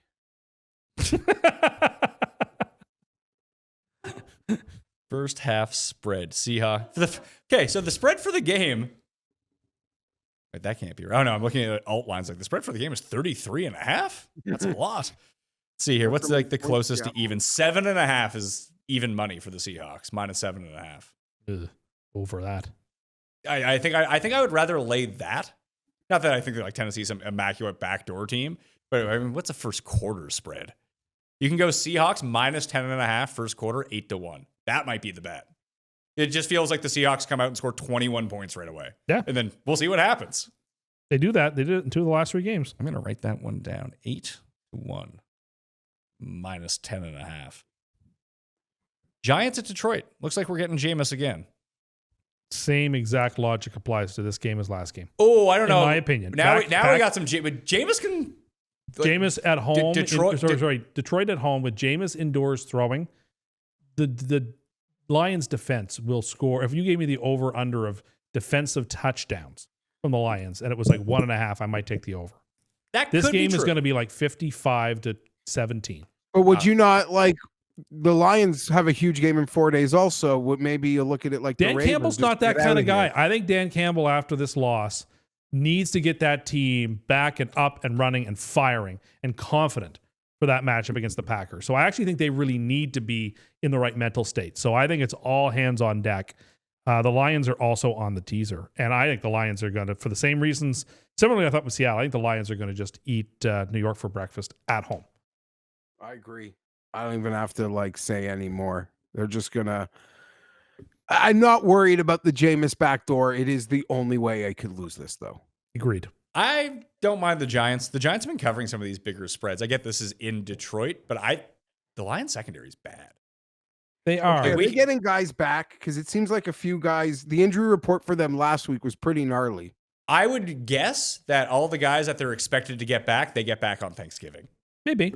That would be my guess. That's the key. That's it's such a pivotal game, but I just, knowing Dan Campbell and his aggressiveness, there's no foot off the gas here. I think he wants them. Who do you think's going to be more aggressive, Dan Campbell or Jameis? Wow. The different meeting of the minds. One is reckless, one is aggressive. I think the Giants can score like 25 points in this game, and that might not be enough. That will not be enough to cover it. I think the Lions are on the way to like a 50 burger in this game. Maybe you can find Lions highest total of the week. Like highest score of the week. I could be inclined that way. I always it was like that week that fucking Monungai. I told you, it was like, I want to bet him like most rushing yards of anyone today. It was like, I forgot about looking for that stupid market. Wish those markets were easier to access. Yeah, sometimes you just, you you know you're going to be limited. So it's like, it makes it less desirable to like hunt through the sports books to find them. I completely agree. Like, I just wish that was like a main market to be like, those are fun markets. Yeah, and if I could bet like more on them, maybe I would like it'd be worth the search to find them. But it's like I'm going to spend 6 minutes looking for this bet, and it's going to tell me I can only bet 32.48 on it. Like, just leave me alone. This is the first of 6 straight indoor games for the Lions. Good home. Next 3 weeks at the Rams, home Steelers, at Vikings. This is the moment for them to make their move. The Giants have been real tricky this year, though. It's not like they've won many games, but they do give people problems. Absolutely, they do. I don't know. Coach firing bump, the Winston bump, like it's out the window. They had a shot last week, like just beat down Sunday. Now, is there a way to continue that? Like if they just started doing bumps in the locker room, would that extend that bump or would that like work negatively? If LT came in, I mean, it worked for LT for all those years. Maybe it can work for the Giants now. You know, a couple weeks ago was that Titans game. Our boy Ross Tucker was doing it. Ross Tucker gambling content, I don't think is that great. Looks like a guy who's like good at football, but can make extra money doing gambling gigs. I get it because the gambling, I hear it. Throw the money out. That being said, his like in-game analysis and understanding of like what's going on is as good as like any lower end color guy I've had do a Chargers game in a while. But they were running the tush push and he wanted a nickname for it. Chargers are pretty good at it. And he called it the bolt bump. And I almost wanted to DM him like Ross in like college. I did a lot of bolt bumps, some games. It's good. There's a good walking of the dog to get around to that one. I like that. That's good. I was talking to another friend who has a much bigger podcast than this show is. We were talking about like just different ways to monetize, different ways to grow. You run a podcast and you're not like one of the single 10 biggest podcasts in the world and you're not involved in sports gambling. Not that much money in it. No. Well, there's some people with big podcasts, but they're like morality police who don't want to take gambling money. And it's like a hill that they die on. But some of them are big enough to actually not have to. You need to be very big in order to be able to do that. Like if you're like even just a mom and pop style podcast that does really, really well, you're holding the mic like that again. Sorry. Gonna root the cord. Completely lost my train of thought. The podcast and the podcast. monetizing and the gambling sites. If you're not taking gambling money. Yeah, if you're not taking gambling money, like it's hard. It's hard to have a lot of upside doing it. Put it that way. Okay. Yeah. But then you see so many. I'm doing this for the people. I'm not telling just you. Okay. I mean, apparently you couldn't be less interested in this. I'm just telling people out there. That's why if you see people like jumping at gambling money, that's the reason that there's so much money in it versus any other type of advertising. They're like live. It's hard. It's hard to There's make too it much go money? of it. The Can't say gambling no? money is always there, and it's just like, yeah, you've got to have quite a good podcast or just have a lot of money already to not be willing to take the gambling money if you're in the content space. The Richard Bland of podcasts just can't say no to that type of money. Yeah. That's basically what it is. The Victor Perez's can't say no to that money. You'll the Victor Perez's of the world. How much money do you think that he got from Live, Geoff? Ask your buddy. He'll know. Yeah, I don't know. Like, what? Like, if I had to guess, like, I don't know, 2 years, 10 million. That I was gonna say $5 million for a year. Like, if Hudson Swafford, I think, got like 10 a year or 7 a year, they've probably realized like that was we don't need to do that again. So these guys are probably worth like 3, 4, 5 million a year, maybe. What is this story from Kevin Clark? Jay Cutler went out drinking with the Bears until around 2 a.m. and got everyone's cars home. And then someone broke into Kyle Long's house at 6 a.m. Is this like from when he was a Bear, or like a recently Jay Cutler? Because there's a mugshot recently of your. No, it's with Kyle Long, like on with Kevin Clark talking about reminiscing about about Jay Cutler. Love Jay Cutler. What a hero. I'll take the Giants. Me and the coin. You guys are taking Detroit, which brings us to the midway point of the show, which means it's time for a mini version of Cust Corner. Cust Corner, it's Cust Corner. Cust Corner, it's Cust Corner. He's got the hottest takes with the highest stakes. He should be president of the United States, but it's Cust Corner, it's Cust Corner. Cust Corner, Okay. Here's what I want to start with. Okay. We just took a break, Geoff, outside, and Cust claimed that Little Steven is more famous than Bruce Springsteen. That's crazy. Yeah. It's the Sopranos part that lifts him above. No. No. You realize like that stadium they played in Sunday morning in Madrid?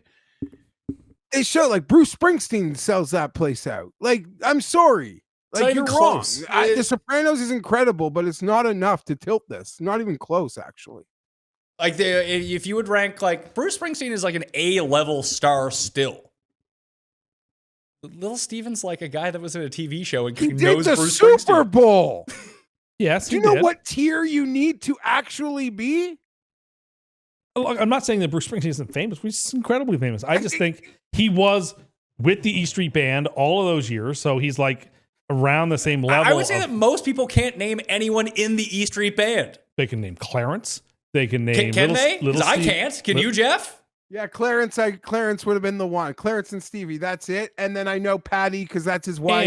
and Max Weinstein, Okay, sure, yeah. who was the drummer for them? Max Who was Weinberg, Conan's? I think. Yeah, he was the drummer. For, And you think that the hangers-on of Bruce Springsteen are more famous than Bruce Springsteen? not well. Once they take an iconic role on like the most iconic television This is series of all time. an S-tier bad take. Okay. Dude, Bruce you're on a Springsteen bad run. propped up by the E Street Band. Yeah. Imagine. Well, I'm gonna keep. Leeching off their fame, really, is what Tim is saying. Say I got bad This takes. is I don't even know how to compute. There's not even an analogy for a take this crazy. I'm trying to think of like what would be another type of comparison to this. I just don't got it. I think I might be right, but I want to hear from the people on This this would be one. like telling me the midget was more famous than Kid Rock.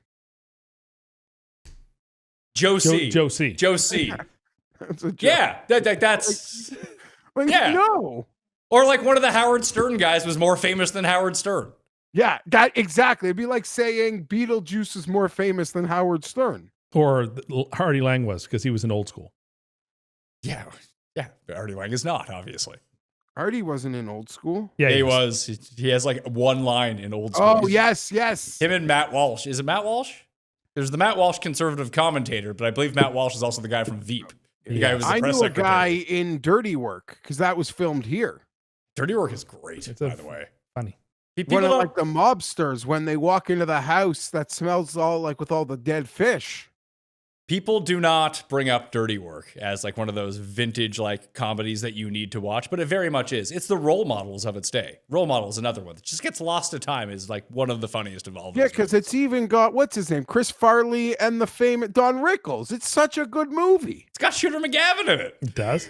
It does have Don Rickles too, who's great in everything. All right, what's your list? Sorry for. Okay. Well, maybe Is it the most famous Stevens of all time? I can't The get. little one is the biggest. I'm not willing to give up on this idea of hard versus not Oh hard my things. God. So this time I've developed a list of what I think are the easiest things to do Okay. that people will do in either professional sports or in like high level, like Olympic competition. So we did figure out this weekend, Geoff, that Cust doesn't know what recreational sports are. What does that mean? He doesn't know. Hold on. Explain this. You give Geoff the answer when I asked you what you think rec sports are. Tell him what you told me. It's like semi-pro sports. That's semi-pro sports. of like- Rec is what you would play. like former like pro level or like high level college athletes who compete, who are no longer in competition, but like have a league where they'll play on Thursday evenings. Oh God. Whereas it was pointed out to you that rec leagues are when people don't know how to play sports, they join a rec league. That's the way I understand. Like it. there's Okay. like divisions within rec leagues, but bro, you're out to lunch. So what are the easiest things to do in sports? So I'll go Now, is this for average rec people for or the for same concept as last time for the average person. Okay. These are the easiest thing. None of these things are like particularly easy. Granted, that's the Like the average human or the average person who like participates in sports. like the average, the average, sports-ish type of person. So you. Yeah. So the easiest, I think, is being Nice. okay. So that's the easiest. Number one is to be the second or third man in the 4-man bobsleigh. Okay, so you've Because brought this all up a you few gotta times. do- You don't have the All you got to do is get into the bobsleigh, and as a second or third person, you're just leaning. You're not steering. You're not directing. The first and the fourth person have far more responsibility. Once you hop into the bobsleigh as second or third, you're just there for the ride. so Like that getting in, like there's a lot in it. There's a lot. The like, first ask Jesse thing- Lumsden, there's a lot in it. He did two-man bobsleigh. It doesn't matter. It's the same concept. He's the pusher. The third guy is the pusher. You need to have explosive speed to push that. It's and not the a long agility run. to jump in. We asked Tim. It's probably harder than pulling the truck that you brag about Becton. No. Yes. I think it's harder than that. I mean that. It's 2 or 3, or it's like 15 really hard strides, and then a leap. Now, is this to be? Is this to strides are physically brick do? shithouses. Is this to physically do or actually be good at? To be all right, Because like you could do it without falling down. You'd be dead last.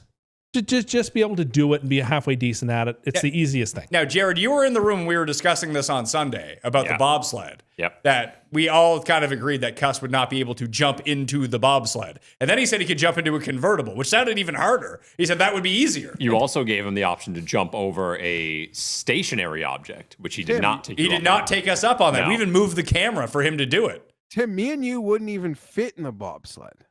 Well, you could imagine they may have different sizes of bobsled. This is not like Do- the do F1 they? cars. They don't make them special so we could all play. Like you have to play, but you have to do what they do. The to be average able- Why would there be a jumbo-sized the version of a average bobsled? person doesn't need a jumbo size one. Though. You just claimed you're the average person. The average person doesn't need one. The average person just has to take 15 to 20 good hard strides on the ice and then hop in. So I think that's the easiest. Second is gaining 1 yard rushing. No. In the NFL. Ask Ashton Genty. Yard. Genty can barely do You this. have a professional offensive line, a professional fullback to get 1 yard. I don't think is nearly like the world's most impossible thing. tush push or actually like taking a carry 5 yards in the backfield. Gain 1 yard rushing, however you want to name it. If you get 10 attempts, how many, what would be your stat line on your 10 rushing attempts? Minus how many yards? I don't know. It's hard to say, but Minus 17? I'd have a couple of carries for gain though, for sure. No, you wouldn't. Yeah, I would. No, you wouldn't. So number 3 is steal a base in baseball. The average person, Most average MLB players can't steal a base. Well, to be able to just steal a base. I'm not talking about home plate. To steal, No one's talking about to steal second, I think is a lot easier than a lot of other things in baseball. You are out of your element. No, buddy. I'm not. Wait till the next one. Parkour. I don't think parkour is as hard as people think it is. We got some walls over It's here. just jumping. Stand up and start. Can you jump from the ground to that little ledge? I can't. Let's see. Let's see. No. You're talking about the average person. The here. average person can do some, because there are mild levels of parkour. Okay, what's the mildest level Like of you're parkour? just like hopping from a table to another table. So you're talking about like the kids, like going to the kids' park and dominating. Yes, which is why the next one, water polo, is also there. Because you could play shallow end water polo.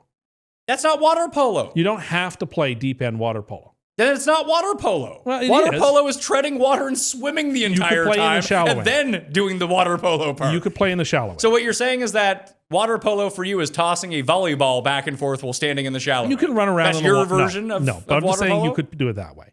That's wild. Serve a tennis ball at a major tournament. Just serve. What do you mean serve it? Like, yeah, just I could serve. Get Get it it in, I in, can get lob it in. I could get it in too, and then Yeah. it would be smashed in my face. I didn't say return. Last week, if you remember, returning a serve was one of the This is hardest the things. easiest thing. Is to actually serve the ball. not to return it, the easiest thing to just get it in at any speed. just to get it in. Sure. Yeah. With all that pressure and all the people watching, I don't think so. The next one, compete in an F1 race, not win. What the fuck Like, are sit, you like, talking like, Get a about? lap or to two be in. able to sit in a car? And just drive a few laps. No. Yeah. No, you couldn't. Yes, just a couple laps. Just I could. Just a couple shift. laps. It's like we doing the. It's all no, on the you steering couldn't. wheel. It's all on the steering No, wheel. You you just push couldn't. buttons. No, you couldn't. Okay, It's all just buttons. we've already talked about on this show how you need a 10 Mississippi count to pull out of like an intersection. I'm so not you don't always get hit. talking about me. What are you I'm gonna, not always what talking are you about gonna me. do when there's 200-kilometer-an-hour I'm cars not, flying around? I'm not talking about your neighbor. I'm saying the average Well, she'd be person great. driving can complete a couple of laps in F1. Then there's a gap. Score a penalty kick in soccer. That's that Against who?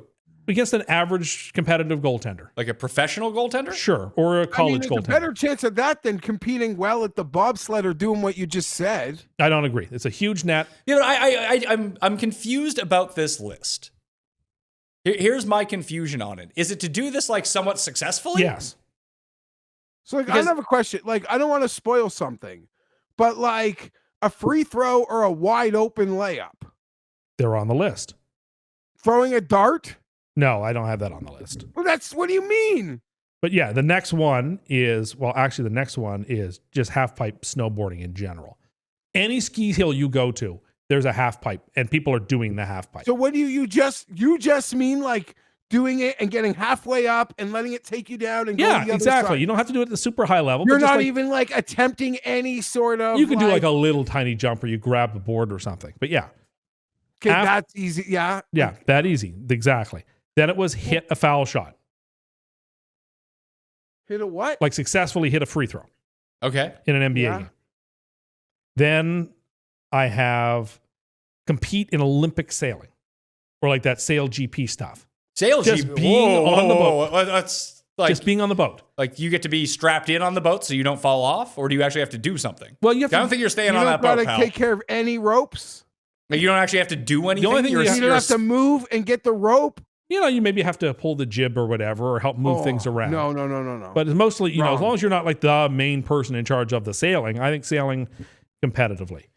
Then I have handball. I don't think Olympic handball looks that difficult. I think the average person could be plugged into a handball game and be somewhat competitive. Somewhat okay. Against who? Can I Each ask other? you a question? Why Sure. do you think the difference between like you and a pro handball player would be any difference than the ping pong, which is like just because you can visually see that? I just think ping pong is just is tremendously difficult. And you don't think these other things are? These other guys would like top spin. They'd pull shit that they'd have you wouldn't move. So I just think you look at handball, it just seems like the average person who plugged them in would be halfway okay at it. Then there's a gap, and these are the four things I think are the toughest. I still think they're not the craziously hardest, but they're the toughest. So there's moguls in skiing. That is that is not like, it's not the hardest type of skiing imaginable, but like the moguls is something that I think an average person could do. Not The as Olympic, fast. like the Olympic hill. Yeah, no, like the back and forth switchbacks on the moguls. It's But not. I mean, as- like on the actual like hill that Yeah, they're exactly. in Olympic conditions. Exactly. Like you finish dead last, but nuts. you could do that. You're nuts. You'd shit yourself at the top. The freestyle motocross, again, it's not the easiest thing in the world to do. Like when they jump on the bikes and they sort of let go and then they pull back onto the bikes. Like yeah, you're looking at me. I really think that a lot of that is just jumping with the bike and figuring out the timing of when to hold on and when to, I can't. He's giving me a mean mug. I don't think that's as hard as people make it out to be. You just have to go on the bike. You're in the air. You sort of like hang on just by the handlebar, and then you put yourself back on the motorcycle. And then I have pole vaulting because I saw clips of pole Oh vaulting. my god. That's harder than people Hold think on a because the sec- pole stop. can actually snap. I've seen videos of the pole actually snapping. So that is harder than I would You're have initially driving given me it credit like for. crazy. You have pole vaulting on this, but like a guy who's just gonna like work the broom in curling. That's hard work to keep that You think balance. that you Pole okay? vaulting? You I think think pole you think vaulting that sweeping in curling is is more harder than- difficult than pole vaulting? Yes, I do. Yes, I do. I do indeed, actually. I think it's a harder thing to master and be like somewhat competitive at. I really do. Because you need to have perfect balance on that ice You need to have great sort of hand-eye coordination to make sure you're not touching any of the rocks, that you're sort of moving down the track. Also listening to the instruction of like when to sweep, when not to sweep, where to sweep. Well, I know you have problems listening. We figured that There's out. a lot that goes Because you're holding the mic the wrong way. There's a lot more to that. I don't understand how like Pole vaulting is something just jumping. I don't understand how things like the half pipe can make the list, but you can like treat it like a bunny hill. But like I just like I don't know. I guess it's a choose your own adventure. It's all convoluted. I think in the end, it's another like you're delusional, and you've been on a bad run of proving how delusional you are. I told you this on Sunday. You are looking good for the Custies this year, and the last 2 weeks have undone any goodwill that you had built up over the past 8 months. Kind of hoping this might draw it back a little. Like, I know this might have been an easy way out, but like technically, isn't running the 100-meter race the easiest? The easiest thing. But not to be at a level that's even like somewhat. But you just said I can bunny hop the half pipe. Yeah, but you're still doing it. Well, I'm doing the 100-meter dash if I'm jogging it. No, I think the risk of being injured and pulling hamstrings and. So you think that literally running 100 meters at your whatever pace that you want, at a sprinting-ish pace, yeah. Sure, at your sprinting pace, so that is more difficult. 14 seconds. Yes, that's harder than like DMX motocross, where all they have to do is sit on a bike, hold on, and then let go. Yeah, I do actually think that's easier. Yes, I do. So you think riding a motorcycle and doing tricks on it while going over giant jumps is easier than running 100 meters at any speed? And why can't I swim a lap? Like I just have to swim a lap, do fucking backstroke, front stroke, breaststroke. Isn't bowling on this list? I can throw the ball down. Maybe it goes in the gutter. Who cares? I don't know. Anyway, this is my list. This is what I think. I can do long jump. It's not going to be long. Anyway, this is what I think. Well, why is long jumping not on there, but pole vaulting is? Like pole vaulting is the hardest of all those things. I don't think that's true. Well, the other one's just jumping. I think the high jump is harder than the pole. You can't even do a real chin up, and you're going to lift your body on that pole? Well, the pole does a lot of the work, but the pole snaps sometime, which is why it's really low down the list. But that's more difficult than running 100 meters. Yes, absolutely. I like sprinting pace. I like to be a somewhat competitive sprinter. Okay, why does that have to be somewhat competitive, but nothing else has to be competitive? To me, if you're going to sprint and actually be in the Olympics or like at a high level running, you've got to actually have a speed. Then why is serving and tennis on this list then? Because if I serve to Novak Djokovic, it wouldn't really turn out well for me. Like, what about hitting a 3-footer at the RSM? Yeah, hitting a 3-foot putt. That sounds pretty easy.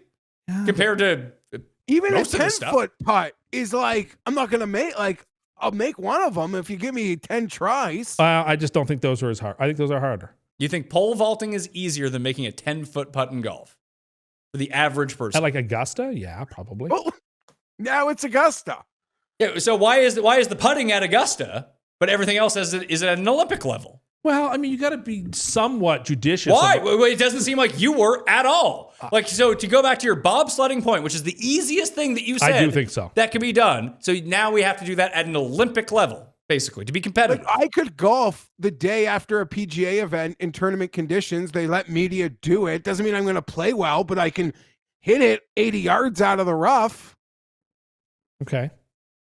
So he's doing it. So therefore it's easy. I mean, it's not an exhaustive list. To do it. It's not an exhaustive list. It's just, I think these are the easiest things to do. None of them are easy, by the way. They're all like require a lot of skill and talent and time. So, Geoff, this brings me to my next point. So I might have a bit of a budget next year. Oh, hold on though. To Tim's thing last week, someone in the comments said striking out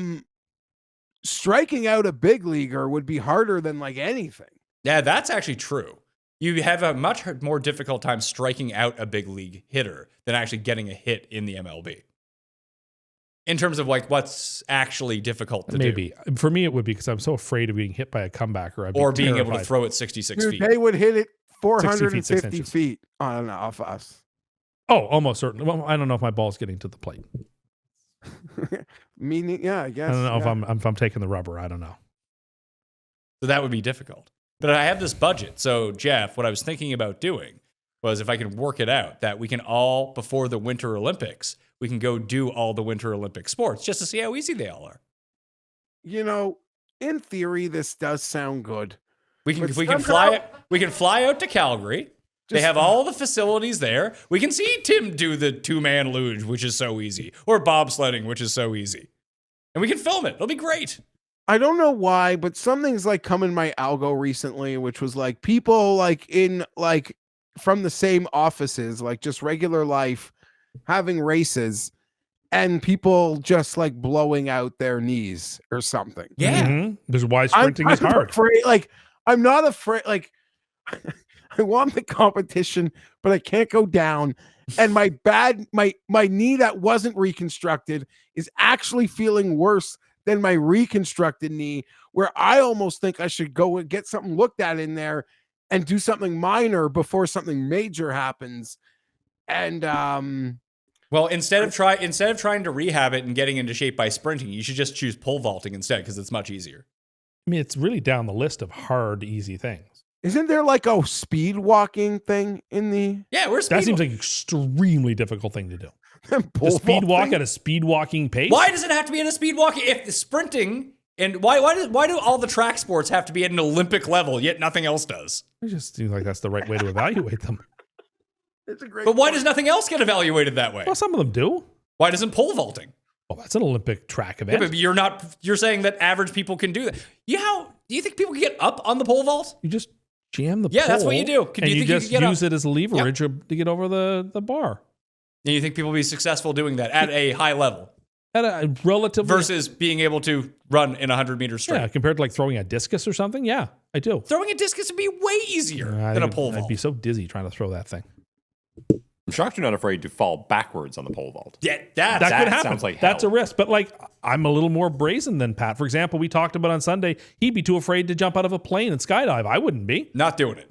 Not jumping out of a plane. You're strapped to somebody I who's don't an care. expert. I don't care if I'm strapped to anyone or someone. I just don't want to jump out of a fucking Do plane. you want to do that, Tim?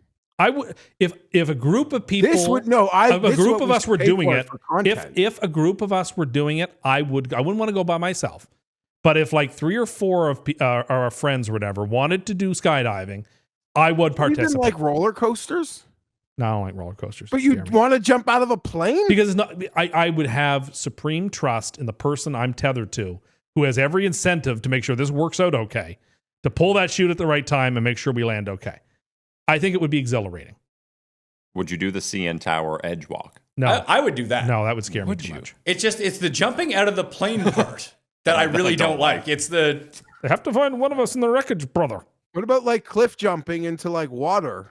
that I would be fine with. I didn't pay like parasailing was like bad enough, like for freaking me out. But there's just something about just parachute doesn't work. Oh, you're dead. You have a backup. This is not like that Looney Tunes episode where Yosemite Sam jumps out and he opens up the pack and it's just pots and pans flying out. Well, what if it was? What if you grabbed the wrong one? Well, there's a backup. What if that one's the wrong That's one why- too? Then you the know what? expert. I guess it's You my go for time. the I guess expert. it's my time.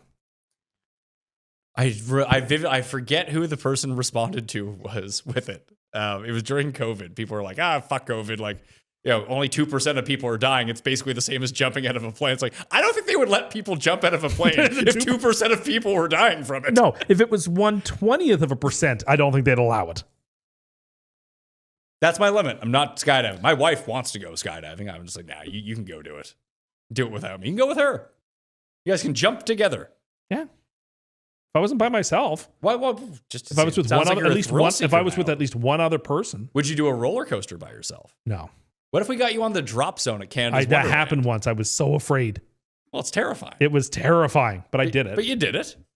So one of every 250,000 people die skydiving. Like I said to you, I think actually Not one of 50. the drive from your house to the skydiving place is probably more dangerous statistically than your odds following from the plane. That happened to our friend. Did it? Yeah, her boyfriend brought her as a surprise, like a surprise birthday gift, to go skydiving, and then like let her know halfway there that that's what they were going to do. She started freaking out. That's the way to do it, I think, is to not tell the person until you're like 3/4 of the way there. By the way, we're going skydiving. But then it was too windy. And they were like, "No, we can't bring you up here." Which, again, great, because that means that they actually are very conscientious about making sure the jumps are right. You're just jumping with a professional who knows what they're doing. I'm just telling you, I don't want to do it. It's not something I would like to do. Would you do it, Jeffrey? That's not my thing. But I do roller coasters, but I don't want to jump out of a plane. I do enjoy roller coasters. Not a lover of them. But pole vaulting's easy. No, it's not easy, but it's not as hard as some other things. I want to see this vertical leap you have to get into a bobsled. I really want to see. Again, you get to use the bobsleigh and the ice as leverage to get up and over. I'm telling you, I don't think that you're going to create as much leverage as you think. Those guys are like oxes. Their lower half is fucking enormous. My legs are stronger than my arms. We've made this point before on the show. Congratulations. How many times have I had to say that on the show? Can you out squat me? No, probably not. So that's probably a problem for pushing a bobsled. But like, you get a little training, you get those pick on the shoes that they wear, and you go hard for like 20 steps, you leap in, and you're good to go. Could you go hard for 20 steps while pushing something and then leap into something at the end of it? I think so. Could these cameras be like taking off the tripod? Can we just go outside and try this right now? No, I don't. It's even kind of icy out. It'd be perfect. What are the odds you put one of those pick shoes right in somebody's back and you get in? Well, I guess you do have to be careful. I guess I want to be going in first. Well, we can't be the lead. No, but like the lead person can still leap in front of me. I just have to leap into the right spot. And then you have to get into like a little ball. That's okay. I can do that. Let's see, like crunch yourself up. I'd like to see that as much as anything. No, I mean like on the floor in front. And get up on the table. Leap up. Use your leverage. Leap up onto the table. No. And get into a little ball. See how small you can get. I stand by my statement. I think I'm right. Yet somehow sweeping and curling is by far the hardest of these things. Extremely difficult. It's not. When was the last time you went curling? It's been a long time. Yeah, it's not hard. But like these are not the corn brooms they used to use in days of old. Like these are like high-tech brooms they use. Yeah, these are easier to use. Probably easier. What are you talking It's like about? hitting a driver a golf today compared to some persimmon. He's absolutely right. This is what I believe. Okay. Let's move on to the game of the week. I am very excited for this. Imagine thinking that motocross was like the hardest thing on earth. You're on a motorcycle. You hit a jump. Can you drive a motorcycle? No. You just said you go 5 extra minutes to find a left turn with a light. This is not what are the easiest things for me to do. Do you think most people can ride a motorcycle? I'm curious. I don't know the answer to that question. You say more than 50% of people have driven on a motorcycle. Like a dirt bike style. Yeah, what do you think happens when people you think Jeff's out in the yard on his fucking dirt bike? Tim, do you know what happens for people who like never rode a motorcycle but think they know how? Get onto one of these fucking like Vespas or something in Greece? No, but I suspect it's bad. I'm just telling you, they bail. Like into the Aegean? What do you mean they bail? Like off the bike? Like there's accidents. I'm just telling you. And that's like little freaking 3-wheelers. And you're talking about going incredibly fast off giant jumps and then hanging off of the bike and then landing on the bike without destroying your nuts. Yes. That's easy. That's easier than sweeping in curling. I do think that's true. I do. Also shocked that F1 made it over NASCAR. I would have thought NASCAR would be I think you pull easier. a lot more because you have a banked track. You're pulling a lot of G's and going faster. You realize you could actually fit into a NASCAR and not an F1 car, right? Well, I could fit into an F1. No, you couldn't. We couldn't. Yeah, I could. Yeah, I could. Come on. You can't drive a stick. You don't have to. It's all on the wheel. Hey, do you think you're going to be able to figure that out in real time? You said you drive like an extra mile to make a left where you feel comfortable. I am not saying I am the barometer of these things. Not everything is about me. Pat asked you. It was, and you said yes. No, I was being facetious. Obviously, now, okay. At the time you weren't, but now you are. I'm talking about like the average sporty person. Yeah. All right. Well, this is what I believe. This is just insane. I actually think this is I think that I've done some good damage control here.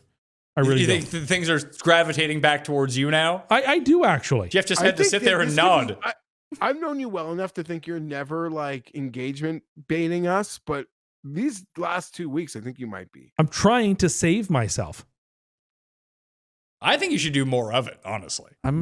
I think they're working.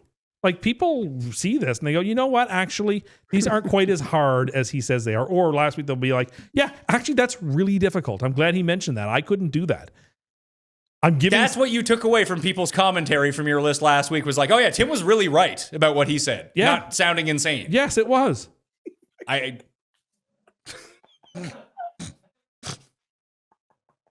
don't understand.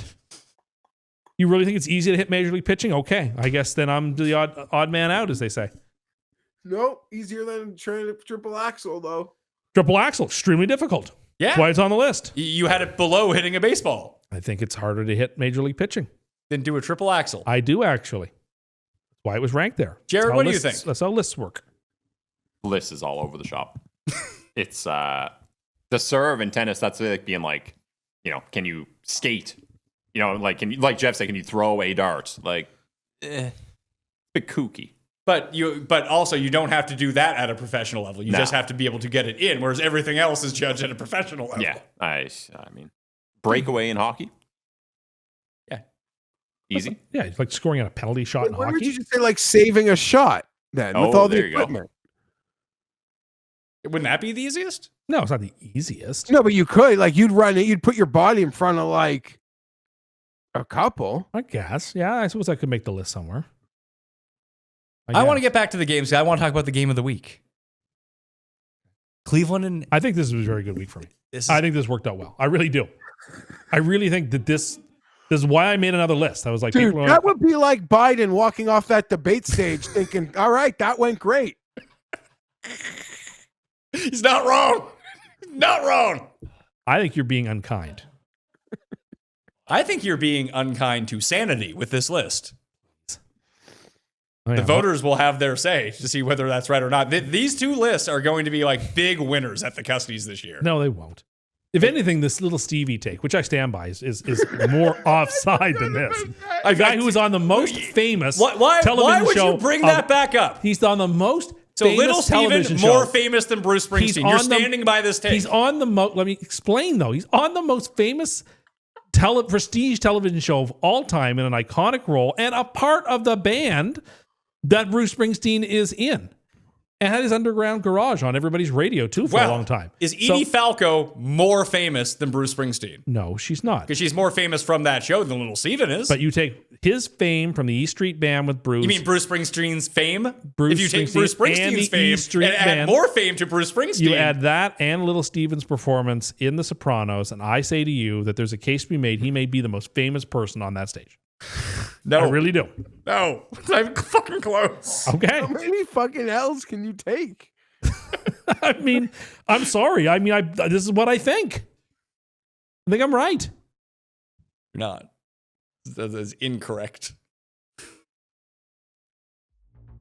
This episode is brought to you by Manscaped. Holidays, they're here, which means it's officially gift-giving season. Nothing says, I appreciate you, quite like the gift of smoothness of your balls. Whether you're shopping for your partner, your brother, or honestly, yourself, the Manscaped Performance Package 5.0 Ultra is the ultimate upgrade. This thing is a full grooming arsenal. You get the Lawnmower 5.0 Ultra Trimmer. Super precise, very reliable, and great for keeping everything neat before those holiday parties or date nights or random people that you haven't seen in 15 years that you meet at a bar when you go home at Christmas time. You want to be trimmed, all right? Plus, the Weed Whacker 3.0 for nose, ear, and eyebrow cleanup so you're not showing up with rogue hairs trying to ruin your family photos is a must. Give the gift of smooth this holiday season with the Performance Package 5.0 Ultra. Get 15% off your entire order with code PATMAYO at manscaped.com. That's 15% off with code PATMAYO at manscaped.com. Stay on top of your grooming game and be ready for anything the season throws your way. Now that I'm old, I've had to come to the fact that I just don't bounce back the way that I used to. I don't wake up in the morning feeling normal. And now that football season has started, that is absolutely unacceptable. I got work to do in the morning, and I got kids that are waking up. It's no good. But that isn't a problem anymore because I found ZBiotics Pre-Alcohol. The ZBiotics Pre-Alcohol probiotic drink is the world's first genetically engineered probiotic, invented by PhD scientists to tackle the rough mornings after drinking. Here's how it works. When you drink, alcohol gets converted into a toxic byproduct in the gut. It's a buildup of this byproduct, not dehydration, that's to blame for the rough days after drinking. pre-alcohol produces an enzyme to break this byproduct down. Just remember to make pre-alcohol the first drink of your night. Drink responsibly, and you'll feel the best tomorrow. Go to zbiotics.com/PatMayo to learn more and get 15% off your first order when you use Pat Mayo at checkout. ZBiotics is backed with a 100% money-back guarantee, so if you're unsatisfied for any reason, they'll refund you your money, no questions asked. Remember to head to zbiotics.com/PatMayo and use the code PatMayo at checkout for 15% off. Browns at Vegas. I think we're getting Shadur, Geoff, and I want him to break the NFL record for passing in this game. It would make me so happy. I want him to be good. Run a contest where everyone's like given a number between like 1 and 400, and there's a prize. Literally, 1 is also a number you can draw for like getting the Shadur passing yards, like landing on it. Now you should decide which person gets to make the picks on the show. This we Sunday already night. have the guest picker for the next week. For this week, yeah, I've already, because I tried to do it okay. early. Then for the next Sunday night football, well, the person who guesses. I have to go through more email. Do you want to go through all the emails? No, but the I was person. like kind of joking. Then no, we're but- not doing that. All right. Yeah, I agree with you, Pat. I am like incredibly fascinated. I want to see it. You probably won't play as bad as everyone expects, but man, does it look like could be bad. And there's still some Raiders threes with some juice. And it's that or nothing, I guess. There's a reason that despite Gabriel's terrible performance week after week after week, they just would not go to Sanders until compelled. I like the Raiders in this game for that reason. Can Shadur do, I was going to say enough, but a little, that the Browns defense can just win this game for them? That's a tough scene. No, I do not believe that. Is there a chance the Chargers see Kenny Pickett in 2 weeks? I think so, yeah. I mean, I don't even blame Geno. Like, this team sucks. Like, there's a reason that Genty can't run for positive yardage. There's a reason that Geno has less than a second on every drop back to do anything. It's a very poorly built team. Do you think that they're a relic to be one and done? No, I don't. Carroll, I think he's going to be fired. Only way he's one and done is if he chooses to step away. I think for just sheer embarrassment, he might. I don't know. So they might even give him like a job within the organization. So might. it looks like almost like, not a firing. Yeah, he's the ombudsman of the Raiders. I really don't think that would happen unless he himself decided he wanted out. I don't know. Brady, I feel like we'll see early owner Brady with a pretty short leash potentially. The thing is, the GM was handpicked by Brady, so that guy's not going anywhere. I thought the Carroll thing would bring some life into the Raiders. Boy, was I wrong. No. And Chip Kelly kind of overmatched as an OC. Well, he doesn't have any weapons. And the one weapon he has can't produce because they have no offensive line. And they can't make the plays. Yeah, they can't make the plays. There's no can't quarter. protect. Geno's It felt kind of like done. watching the Chargers game, but it's Geno instead of Herbert, so nothing gets extended. They were very low on my watchability rankings. You can be sure of that. That was a good list. That'll help me. Yeah, that was a relatively sane list. I liked your list. When it comes Good to list, just like Tim. Good list. Credit. Thank you. your NFL lists have been very good. It's when we start venturing outside of the general topic of this show, and you're like, "Here's an idea." Oh, I thought when we talked about best musicals, that was great. You are an expert. Two experts on the show. And Didn't know. again, listen to anything produced post like 1975. I had a couple of things. What about Wicked? I didn't see Wicked. But I like The Wizard of Oz. That's high on that list. Wizard of Oz a musical? Is it a musical? Is The Oz? Is that what we're talking about? He wanted to know if The Wizard of Oz is a musical. It's like, yes, it's a musical. Oh, my goodness. Oz isn't doing much singing. He's just kind of a big giant head. He isn't, well, he's really a man behind the curtain. But You're spoiling it for Jared. Sorry. It's only an 85-year-old movie. I'm sorry. Yeah, that is most definitely a musical. Hey, there's songs in it. It might be like the first big musical Hold on. of all Last time. week, didn't we make ourselves into characters in The Wizard of Oz? Oh, yeah. Forgot about that. That could be a about good meme for the Thursday extravaganza. Arkel, if you're listening, there's what it is. I guess I have to be Oz. Yeah, the great and You powerful. might have to be Dorothy. That's true. I mean, I'll sacrifice myself for Dorothy here. I wonder who. I'm maybe. There's some prime spots. I don't know. Someone might eat Pizzola. Might have to be like Toto. The Tin Man.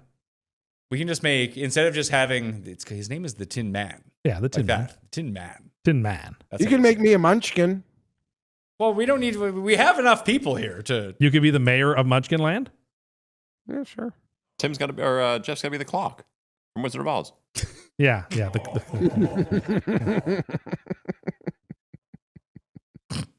That's good. He could be the guy who drives a horse of a different color.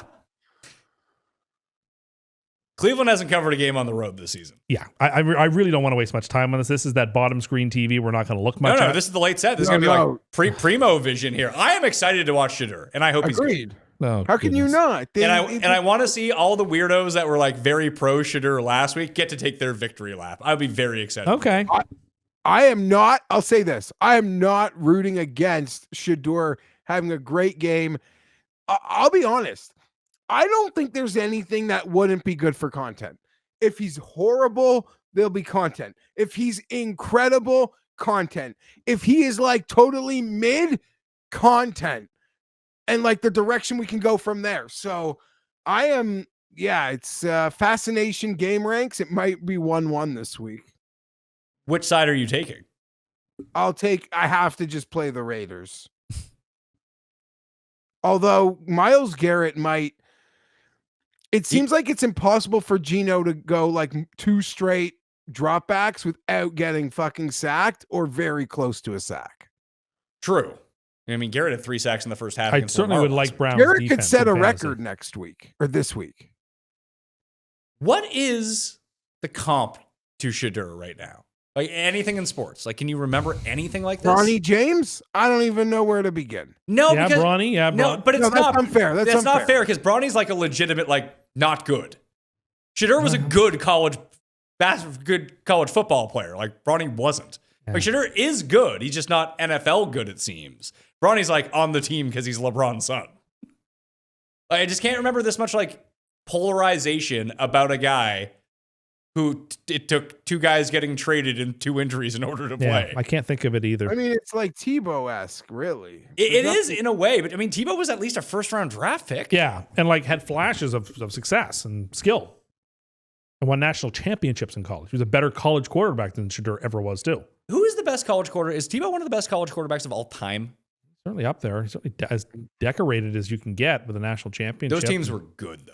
Yeah, they were good. Yeah, I mean, that's a good question. I'm not as... I was doing some stuff with Pizzola the other day, and we had mentioned... You guys were doing some stuff, quickly in history, I actually think, like, how good Cam Newton... Like, Cam Newton, I think people, like...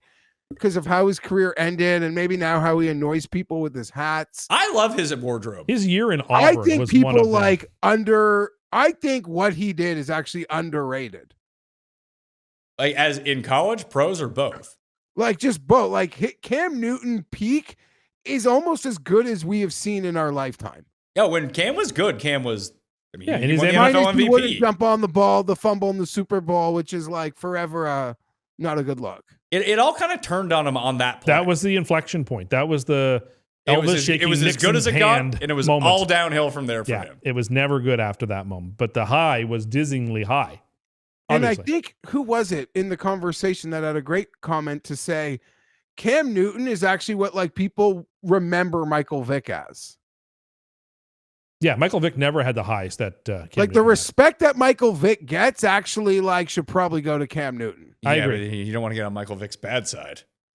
Come get you. had. I do agree with you on that, though, Jeff. Yeah, funny if we look back. I mean, Vic had flashes of being awesome. Oh, of course he did. Incredible. He did not have that sustained season success like over that like 3-year run that Cam had. Cam was awesome. No. Very handsome too. He never had a season where like he was legit the MVP of the league, the way that Newton. The way that Cam did. I mean, Josh Allen just tied Cam Newton's NFL record for rushing touchdowns by a quarterback last week. Yeah, Newton was a marvelous player. He's not a Hall of Famer because his career's too short, but And he was so bad the past like the and his final going few his years. going out was not gracious. It was like Russell Wilson-esque going out. Do you think that's how Allen's career ends? He certainly isn't the type of person who knows when to say stop. He'll be like Brett Favre in his last year, where he's just like he can't play anymore. How bad was Favre in his last? In his very last year, But like in his second to last year, he was good. amazing. But then like he fell off the cliff and like couldn't. But that happened with Peyton Manning too. He just happened to win a Super Bowl in that year. That he fell off a cliff. But he was. I don't horrible. know, Pat. Now that all these guys are going to be worth like 3/4 of a billy by the time they're like 37, you wonder. Brady and like Rodgers, there's a bit of an era of guys like determined to play till 40. I feel like we might get to a point where like these guys like wrap it up at like 30, like just way before that. Like this generation won't play as long as the era we just sort of came out of. I disagree because of the money. There's now so much more money available to these guys if they play longer. Yeah, but Jeff's point is like if you've got that much money at 35, that's enough money. Yeah, but most people at 35, even 20 years ago, were completely washed. With the way that science, technology, working out all goes now, they're not washed at 35. No, but the injuries are just as severe. It's just not for everyone. Like we saw Matt Ryan try to like get up there because we were seeing Brady do it. And it's like, yeah, sorry. Some people just gotta go home. Well, I mean, that's always going to happen to someone. But the very elite players at the position, like who are the guys that have gone now? I mean, besides Joe Flacco, who is a Super Bowl winner, in fairness, and he still does exactly the same thing he did 20 years ago. It's not that big of a change. His arm strength never really deteriorated. But the guys that played into their 40s at like a reasonably high level, Brady, Rodgers, Stafford's going to be there next year, Drew Brees, Brett Favre, they're 4 or 5 Hall of Fame quarterbacks. Yeah. You don't get to play that long if you're not good anymore. No, that's right. I should forget. How long did Phillip only played 1 year with the Colts? Yes. Yeah. So he like left on his own. He wasn't like kicked out. No, he was not kicked. And they kept calling him to come back, didn't they? Oh, Didn't yeah, a bunch that's of right. teams? There was like Kyle yeah, a lot of like 49er rumors. Yeah. That's right. Didn't even have to say it that time. Just going to give you the point. We'll get to the stand back for next week if you can promise to speak into the microphone. I will promise to do my best.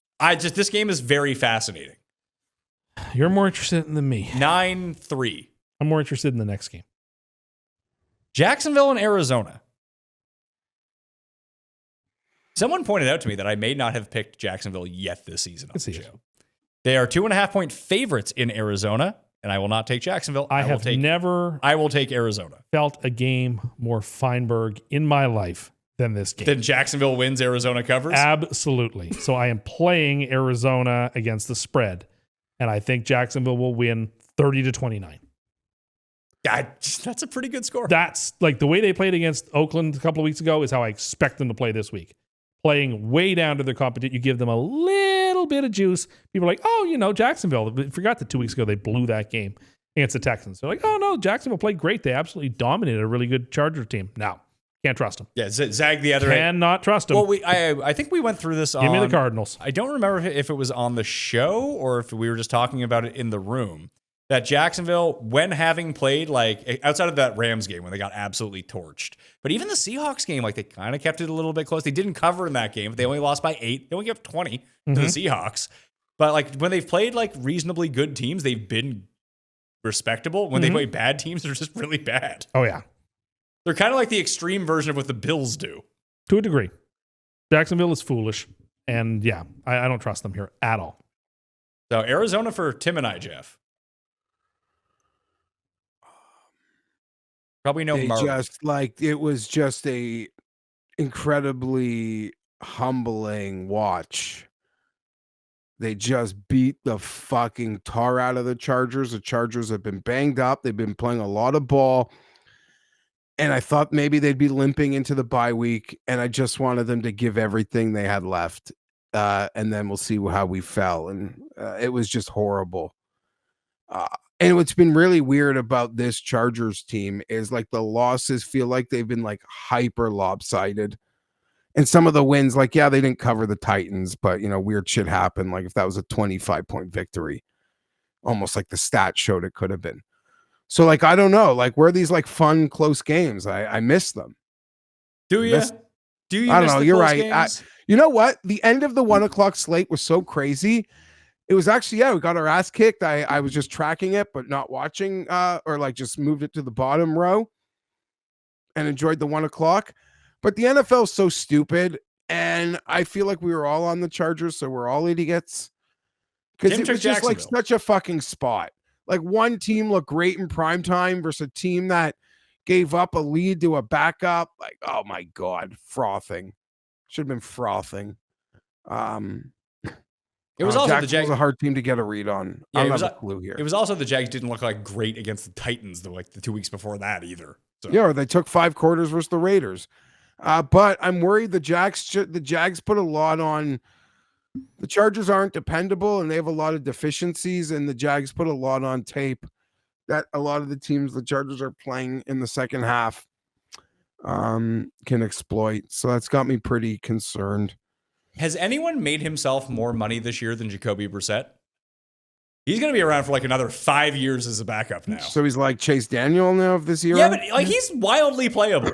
Yeah. You could play Jacoby Brissett and be like, okay, this could work. For a bit. He can't start Tier him, but he 1 could be a good backup, right? Yeah, that's right. Is he 1A backup in the league? I think Garoppolo is still that guy right now. Because you haven't seen him this year. Yeah, I'd agree. So Yeah, but he's always been good. So nothing as to a take the backup. bloom off that rose, yeah. Yeah, but because he was the starter. He's also not a starter, but as a backup to come in, I think Jimmy G's great. We'll see how Tyrod does. Mac Jones has made himself a ton of money Mac too. Jones has been fantastic. Mac Jones is going to start for some shitty team next year. He's going to be a Raider. Who? Arizona? Mac Jones. He'll be I a think Raider. he's going to be a Panther. No, Bryce Young is winning too many games. They're They're winning too many games. Okay, let's say in the brain offseason- trust there isn't fooled. They're not fooled. It's still on tape. I brought this up on Monday to Noonan and Connor. That's actually Miami or Carolina is the perfect Kyler Murray landing spot because he's just the better version of the guys that they have already. Yeah. They don't really need to change anything. That'd be wild. Him in Miami with that offense.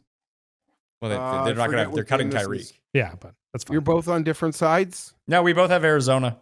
So then I'll take Jacksonville. Okay, Philly, Dallas. I like Dallas. I like Plus 3.5. Philadelphia. I don't trust Dallas. I don't trust Dallas at all. I don't know if can the Eagles just not score points. Like They don't need to right now. Their defense is so smothering. but they don't. Their defense looks good. It's an understatement. Dallas's offense looks amazing too. They look good too. Now, good defense should usually be good offense. I will take the defense. I'm not picking them to win the game outright. I'm picking them to cover 3.5 No, that's fine. points. I think Dallas is gonna, much like Detroit struggled on Thursday or Sunday night. Dallas is going to struggle. I think Dallas is going to outright win this game. Okay, that's a take. I can respect that. I like Philly in the game though. I think Philly's going to strangle them. It's going to be like a 17-6 type of game. I don't think Dallas is going to do very much. I think it's going to be like 20-17. I think when it comes down to it, Aubrey's going to have a chance to win this game for them. If I'll just say this and remind me next week, if Dallas wins this game, they're going to get obliterated on Thanksgiving. I would agree with that. And I know like they're playing a good team, but I mean like obliterated alt line. They would have gone from like bye, teammate dying, primetime Monday, beating a rival. They will hit that fucking wall for that Thursday game. So like I'm going to pick the Eagles here, but if the Cowboys pull this one off, it will be a huge moneymaker on Thanksgiving. I'm curious. This is a good test for this because we saw Geoff. Like Geoff did not have it at all. No. In that Sunday night game. Now, was it the cold? Was it the Eagles' defense? Is it a combination? I really don't know. If Philly can go into Dallas and shut down the Dallas offense, that's a totally different situation. It'd be like going into Detroit and shutting down their offense. It would be. It's another level of difficulty, but I think they're more than capable of it. But I just a few games ago, you think you mentioned like soon, was it the Packers? You said soon are going to like put up like 40 on someone. I said it was Philadelphia was going to figure it out. That's what I said about Green Bay. That they're just they're going to drop an atomic bomb offensively on someone soon. Doesn't it feel like the Eagles will maybe do the same or like no? No, I don't. They don't seem to want to do that. Okay, at this fair. point. Yeah, that's a difference. But you're right. The Packers are actively throwing the ball 50 yards down the field on every play. It seems like the Eagles aren't doing that. They're that's true. They're trying to nickel and dime you. Lane Johnson's out 4 to 6 weeks. Like the offensive line is beaten up, and we just know that the front seven improved for Dallas. I could just see this be like a lot of running, lower scoring game. Like everyone's gonna like. What's the over under? No, I think Barkley's going to have a big game here. He could. This is a big Barkley spot. Barkley hasn't been good all year. He's going to have a big game here. But why is this America's game of the week against Dallas as we get towards the back end of the season and they really need him again to be sort of a linchpin for them? I think he's going to really show up. I love him this week. I think just like the offensive line has been good all year. Like it's been good, but not like top 3 good like you expect the Eagles offensive line to be. And then you get rid of Lane Johnson, you take him out of the equation. It's a tough scene. Yeah, no, I don't disagree. I'm not passionate about the pick. I just How many times this year do you think that Saquon Barkley has rushed for more than 100 yards? twice. Once. Not much. It was in that game against the Giants where he broke off that 65-yarder.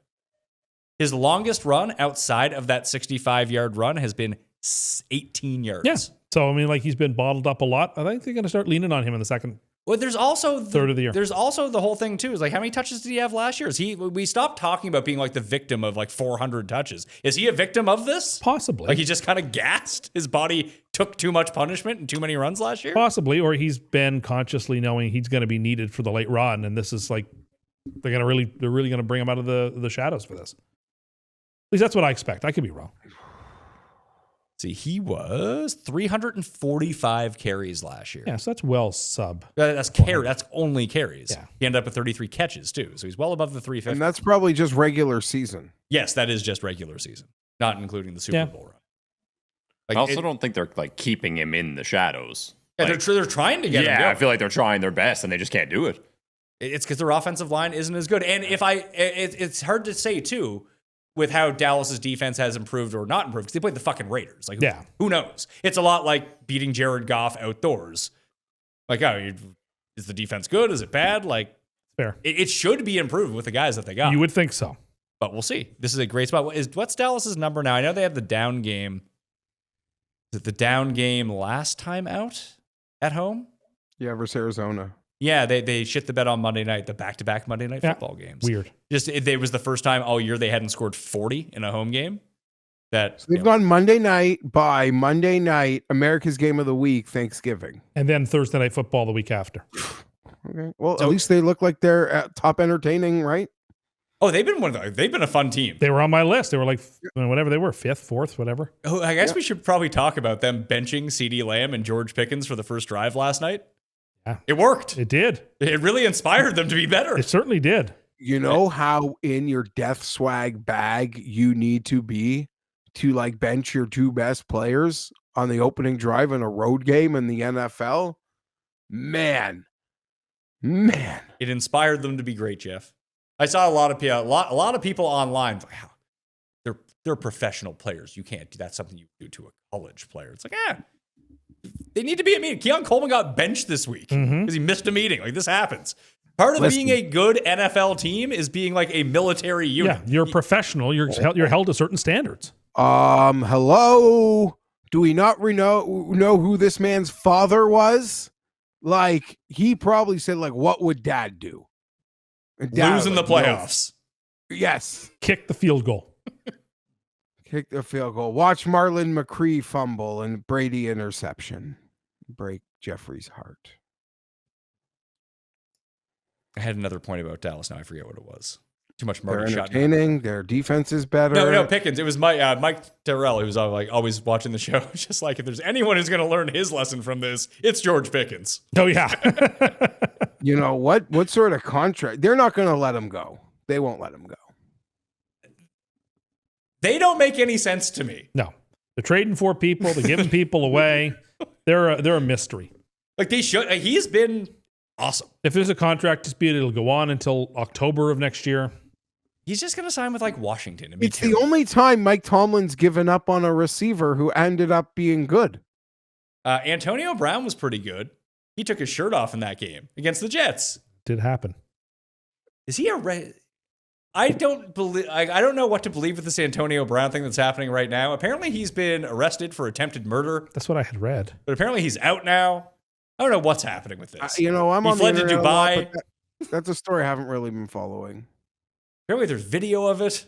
Oh my goodness. He's claiming it's self-defense, but then he took off to Dubai. And then they got him back from Dubai, but they didn't bring him back to Miami where he was being charged. Like, it was just, I don't know what's real with this and what's not. It all is strange. It's It's all very suspicious, and I don't really know what's going on. So Dallas for me, He's still tweeting. Yeah, it's not him tweeting though. Yeah, I know, but he's paid some funny 25-year-olds or something. Yeah, listen, Conan's doing a podcast now. All those joke writers got to go somewhere. They're working for Antonio Brown. Dallas for the Coin and I, Philly for you two. Atlanta at New Orleans. Uh-oh. The Saints are 2-point favorites in this game now. What were they on Sunday? They were 2.5 point. Atlanta was a 2-point favorite Penix is probably done for the year. Drake London's not playing in this game. However, I talked you off the ledge with Atlanta last week. I saved you a game. I feel like I'm contributing. You are. I get partial credit for your great season now. You are. For getting you on a win, talking you off of it. Atlanta as underdog. Bet Atlanta for me. Easy game. I couldn't possibly lay points with the Saints. It's a shame that this game wasn't taking place next week because the Saints and then Falcons have long played on Thanksgiving and are actually good rivals and have produced some really good football games on Thanksgiving. Bring it again. I know. Don't acknowledge it, Geoff. But it's true. Just let it go. They have played several. Just let it go. I don't want to have this as conversation. As arch rivals, they've played many games on Thanksgiving and they've been better. So it's a shame that the Sunday before instead of actually on Thanksgiving. That's a game I would have wanted to watch there. Anyway, I like the Falcons in this game because I just can't lay the points with the Saints. Hopefully we'll get an exciting game like we did a few years ago. The game you're talking about happened 15? No, there were 10. There were multiple onside 10. kicks recovered. Yeah. It was a great game. You made your super lock, I believe, the Saints in that game at like They should have won that game. They should have won the game if they lost by 25 points. Yeah, but they played really well in that game. They didn't cover your 13 and a half. They played great, though. Thanks for showing up. How good that game actually was. Jeff, 7 or 8 years ago. Jeff will remember that game. Jeff does. Jeff remembers that game. I believe, Jeff, we watched that together on Thanksgiving at like the Dogs Bullocks. It was like I don't think I was there. I remember frustratedly watching that game in a basement of an old house. It was a blowout. It was a blowout, but they would always like get close. Yeah, I know. I'm not wrong. Jeff knows I'm not wrong. This game is like a Tim Passion project. I wish we ignored it. I don't know. I'll just play the other side, but I'm usually wrong in these. I'm going to take the Saints. It's just the injuries. Kirk Cousins looks horrible. Does he look any worse than Shuck? Yes, he looks horrible. His decision making just seems horrible. And there's injuries up front, and the Saints are off a bye. And with the new coach and the young QB, they probably took a breath and got to find a few plays that they'll like. And I'm going to take the Saints. I'm sure a lot of those sharps, Pizzola and friends, sitting on those Saints +2. Tease Atlanta up, please. Yeah. Even if they lose, the Saints are not going to beat them by 10 points. It's just not going to happen. If the Saints win this game, am I in jeopardy of losing my Saints unders? That would give them 3 wins? Yeah, I think it's 5.5. It's heavy. It's a big bet. You know what's still alive? I just saw it sitting in my account the other day. My Carolina to win the division bet. Well, I mean, mathematically, which still has no chance. Yeah, Baker needs to get hurt. Tampa's not good, man. They're going to lose again this week. Yeah, but Carolina has to finish with more wins than them for you to win that bet. I think they play each other twice. I think they're right. They do have playing like 16 and 18 or something. Twice, and that's the ball game. Yeah. Bucks at Rams. 6.5 is the total. I think I just kind of said it. I don't think the Bucks are that good. So give me the Rams -6.5. I think they blow them out here. I like the Rams too. You watch like that safety get hurt early in that game for the Bucks, and maybe if he was still Jimmy healthy, Dean. it seemed like that Josh Allen could get whatever he wanted on top, underneath, intermediate. I see Stafford and McVay like being able with that receiving core to hit them on any level they want right now. As long as they don't give the ball to Blake Corum, they'll be fine. Useless. And for how good their run defense is, Tampa does not seem like, from my perception, that they put a lot of pressure on the quarterback. I mean, I can effort that for you. I am with you on that because Josh Allen had been running for his life most of the past. And he wasn't on Sunday. He was not on Sunday. No, not at all. Hitting Shavers. That guy should be, not only like me, sponsored by Manscaped. Shavers should be sponsored by Manscaped. It's a great name. Shavers. Like that golfer, Blades. It's a great name. Blades Brown. Blades Brown. Bet him this week. What a great name that is. That's a golf. That's a name. What's that? I bet him this week. Oh, wow. Bet him last week, too. He wasn't bad. He gave him like T27 or something. What did you say the odds were? Must be huge. It was 600 to 1. I think it's dropped now, though. Okay. Are you taking the Rams as well, Jeff? Yeah. Although this is where Baker's career got reignited, right? It is. Yes. Was it beating Carolina or Denver? He I think played it was for beating Carolina, but it was just that's right. that little stint with McVay. Might have been the Raiders, actually. Was it? For believe it some was the reason in my Raiders. mind, it's Denver. I believe it was the Raiders on a Thursday night that he beat. I thought it was on a Saturday. No, it was a Thursday. Pretty sure. Baker on the Rams. How long was Baker on the Rams? 5-game stint. You know, Baker's only 30. Or does that seem like old? It makes sense, though. Is Sam Darnold still 19? He's like 27. 8. Are the Bucks this year's version of the Super Bowl Cardinals?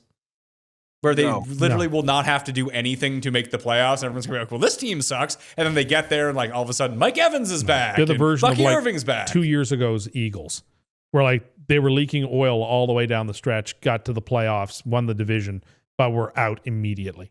That's where this season is going. A very quick exit in the first round of the playoffs. Yeah, that's right. They did lose to the Bucks. That's where this season feels like to me.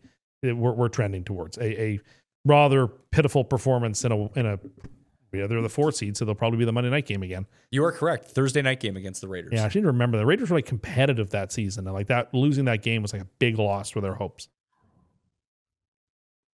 Really hope for your sake that all the like Baker is MVP. Baker should be the favorite. Baker's been terrible ever since that happened. I hope that doesn't happen to Darnold. Oh, I certainly hope so too. Because Fox just released as a oral history of Baker Mayfield's legendary 2022 Rams debut. It was legendary. Monday Night Football, Carolina and San Francisco. I'll take the Niners. Yeah, it could be my super lock. Yeah, I was thinking about Carolina making it off a mine, win, too. like just fucking fade them. Last- 49ers Monday at home. Last part of the teaser. Carolina can't keep getting away with this. They You just wouldn't think can't. so. You wouldn't think so. I just don't understand why this line still seems too short to me. I mean, the Panthers are getting a lot of respect because of their wins amounts, but like they're not good. They're so bad. Oh my goodness. Don't let the 3 Panthers fans hear you say that. They'll They come know. after you. They know. The fellow we had on the show on Sunday night, he was like, "Yeah, the people in North Carolina are well aware of how bad this Panthers team is." I guess the one saving grace, like if you were to craft a narrative of how the Panthers win this game and how they most definitely cover the spread, like 6.5, they've been covering spreads all year, that Dowdle goes nuts. And against this bad run defense, it's plausible. It's just, I don't see how they stop. Anybody? Because it'd be one thing if the key to San Francisco. Troy Aikman is going to be so angry at Bryce Young. I can't wait to hear the mean things he is going to say for 3.5 hours. But just to think about if Carolina or if San Francisco was this like run heavy team that was like gashing everyone on the ground. Well, Carolina's run defense is very good. I could see how that could negate it. But McCaffrey's having a great year. It's an amazing year. He's not running the ball well at all. No. I think he's averaging the fewest yards per carry of his career. They are a great pass. They look good with Purdy back. He's a really good quarterback. They He should. wasn't in your top 10. Because I would know when he was coming back. He's back. Great to see him. Cursed him back in. He was in my top 10 to start the year of all quarterbacks. So It just, you can see, it's not even that he is great. He's just so much more dynamic than Mac Jones. Like Mac Jones is a good fill-in in that system. But Purdy has that extra level of whether it's mobility. I mean, we've seen decision-making be a bit wonky at times. yeah. Do you think that with Salah, Geoff, that they have almost all of their offense back now, which should be one of the better offenses in the league, because they have Robert Salah, although they're down so many pieces that simply are not coming back defensively. Can he figure this out to make them like a legit contender in the NFC? No, but he can figure it out to dummy this point spread versus Bryce Young. I don't know. I think that he could be good enough to figure this out, like to piece together. It doesn't need to be a great defense. There's only so many things you can do. Sure, but like just different scheme. Like I thought one of the great things that Greg Olsen did a great job in that Seahawks and Rams game last week, He really but talking about the type of defense that the Rams were playing against the Seahawks, being like, as long as we don't get beat over the top, we're going to win this game. We're gonna double JSN and not even like blitz the entire time. Just make Sam Darnold have to make decisions that aren't throw to JSN down the field and see what happens. They're like, we're going to let them run. That's going to be fine. I just thought that was a great way to break that down. They just kept him I agree. in. Like, can Salah rig something like that up for good teams in the playoffs? Like, if San Francisco plays Green Bay in the playoffs, you don't think they can beat them? Absolutely, I do. Absolutely, I do. Like, if the 7-2 matchup is Niners at Seahawks, you don't think that the Niners could beat the Seahawks? Absolutely, I do. They could beat the Rams. That's a tougher task. Much harder task. But they've already beat them. Yeah, it can happen. That's a much, much harder task. And that was just week 1 of Purdy back. Although it was against Arizona, so who knows? But I think it's just a really nice spot for Purdy to show I would be genuinely surprised if the Panthers won this game. Like, it's the NFL, anyone can win. I mean, they went into Lambeau and beat the Packers. I would be genuinely surprised if they managed to win this game. Superlocks. I'm taking Atlanta +2. Atlanta with a plus. I don't hate it. Take Atlanta. I was going to take Dallas, but I'm going to take Atlanta. Jeffrey? Sing me your Superlock. Yeah, I'm tempted Clock in. about this one, and I'm also tempted about the big numbers. Patriots, Lions. Shit, I'm gonna make a money line parlay for a lot, and I'm gonna lose. Like Seattle. Oh my god, I'm on all these big favorites, and they're my favorite games. Seattle, San Francisco. San Francisco -6.5 at home on Monday night. USA. I'm going to take a last stand with the Chiefs. KC -3. Yeah, come what may. What do you think? What are their playoff probability odds if they lose on Sunday? Well into the 40s. Oh, I was gonna say it's like into the teens. I guess it depends on what Houston and Pittsburgh and like if Pittsburgh loses, like all the other teams. Houston's lose. probably going to lose. Like Jacksonville loses to Arizona, and yeah, you're right. Yeah. It's a lot of other things. Like, what are their odds right now? 50. Yeah, probably in like the low 64%. 50s. It says here the Chiefs are. Oh, so that was Super Bowl winner. Sorry. Postseason probabilities round 1. They are. It says 30% right now. Okay. That's behind the Texans, behind the Ravens, it's behind the Chargers. But like, I think that's the same math, Pat, when it's like when they say like odds to make this putt, and it doesn't differentiate for like the best putter in the world. That's right. Yeah. Or if it's an uphill or downhill putt. Yeah. So, it's like a lot different. This is the Chiefs. They're just doing standard 5-5 math. We're not going by that. Agreed. Recap your teaser for me, please. It's a 5-teamer. It is Atlanta, Seattle, Detroit, New England, and San Francisco. You got Detroit on there. That was the one that I didn't see. Detroit goes down to -3.5. Mm-hmm.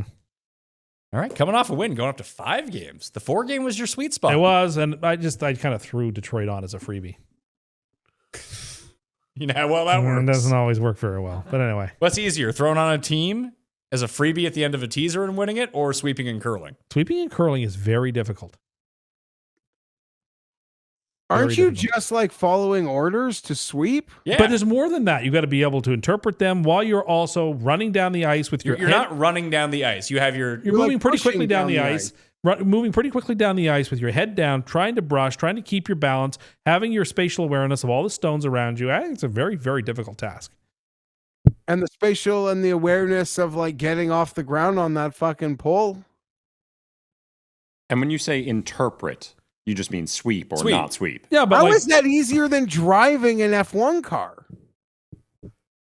The F1 car is easier. You just get in the car and you drive it around. You just push a button. You push some buttons, you're fine. I feel like you've never actually curled, if this is your take. Yes, I have. It's difficult. It's not difficult at all. It's far more difficult to throw the rock and try to get it into the center of where you want it to go than fucking sweep. That's Sweeping difficult is simple. Don't get me wrong. The You first put on time your I curled, I your broke slider shoe and then you slide down the ice. The first time I curled, I broke a cell phone in my pocket because I like bailed on like my hip. Thought I was fucking dead. Was that at So our I Christmas kinda party get what that he's year? saying, but the second I got my bearings after that, like it never happened again. But you have a couple drinks, realize it's ice. But if you're just in it, then it's hard to you just sweep. He brings up a very good point. This is a sport you can play hammered. Okay, but not at a high level. Yes. Ask Hustler. Yeah. And his friends out in the middle of our country. The Heartland. Manitoba hosting the Grey Cup, hosting the Vanier Cup. Mhm. Our poor St. Mary's Huskies did not make it to the Vanier Cup. No. The national semifinals was as deep as they were getting. They did not cover the 25.5 point closing spread, Jeff. They did not. At home. They lost by 30. Yeah. Very sad scene. Want to thank you guys for all tuning in. Let us know about next week, whether you want 1 or 2 shows, or else I'm going to leave the decision to Tim and Cust. Tim and Cust. It's not my name. Not the coin. It'll be on you. Okay. And we've already got our person No one picked. knows what the audience wants less than Tim. Just don't leave it to him. It'll be cut up game by. We did that once. Yeah, it was Not with good. you. It was like ages ago. We did. I think it was with Geoff and I when we were at Fantasy. They're like, you know what really does well? Short videos. Like, we don't want you to release an entire show. We'll cut it up game by game and release it. It's very bad. Really hurt the flow of the show. That's rough. Probably why the audio podcast boomed so highly at that time instead of the videos. Anyway, thank you guys all for watching. You can get the cheat sheet in the newsletter, which comes out on Wednesday. My golf picks are up there now, too. I'll be back on Thursday with Cam and Robin. We will be live next Thursday morning before the early games to do the best bets with all 5 of us. One of the best shows of the year. Please be here or set your TiVo and you can record it and watch it after the fact. It's some fun, all right? Thank you all for watching. I'll see you next time. Mayo experience. Experience.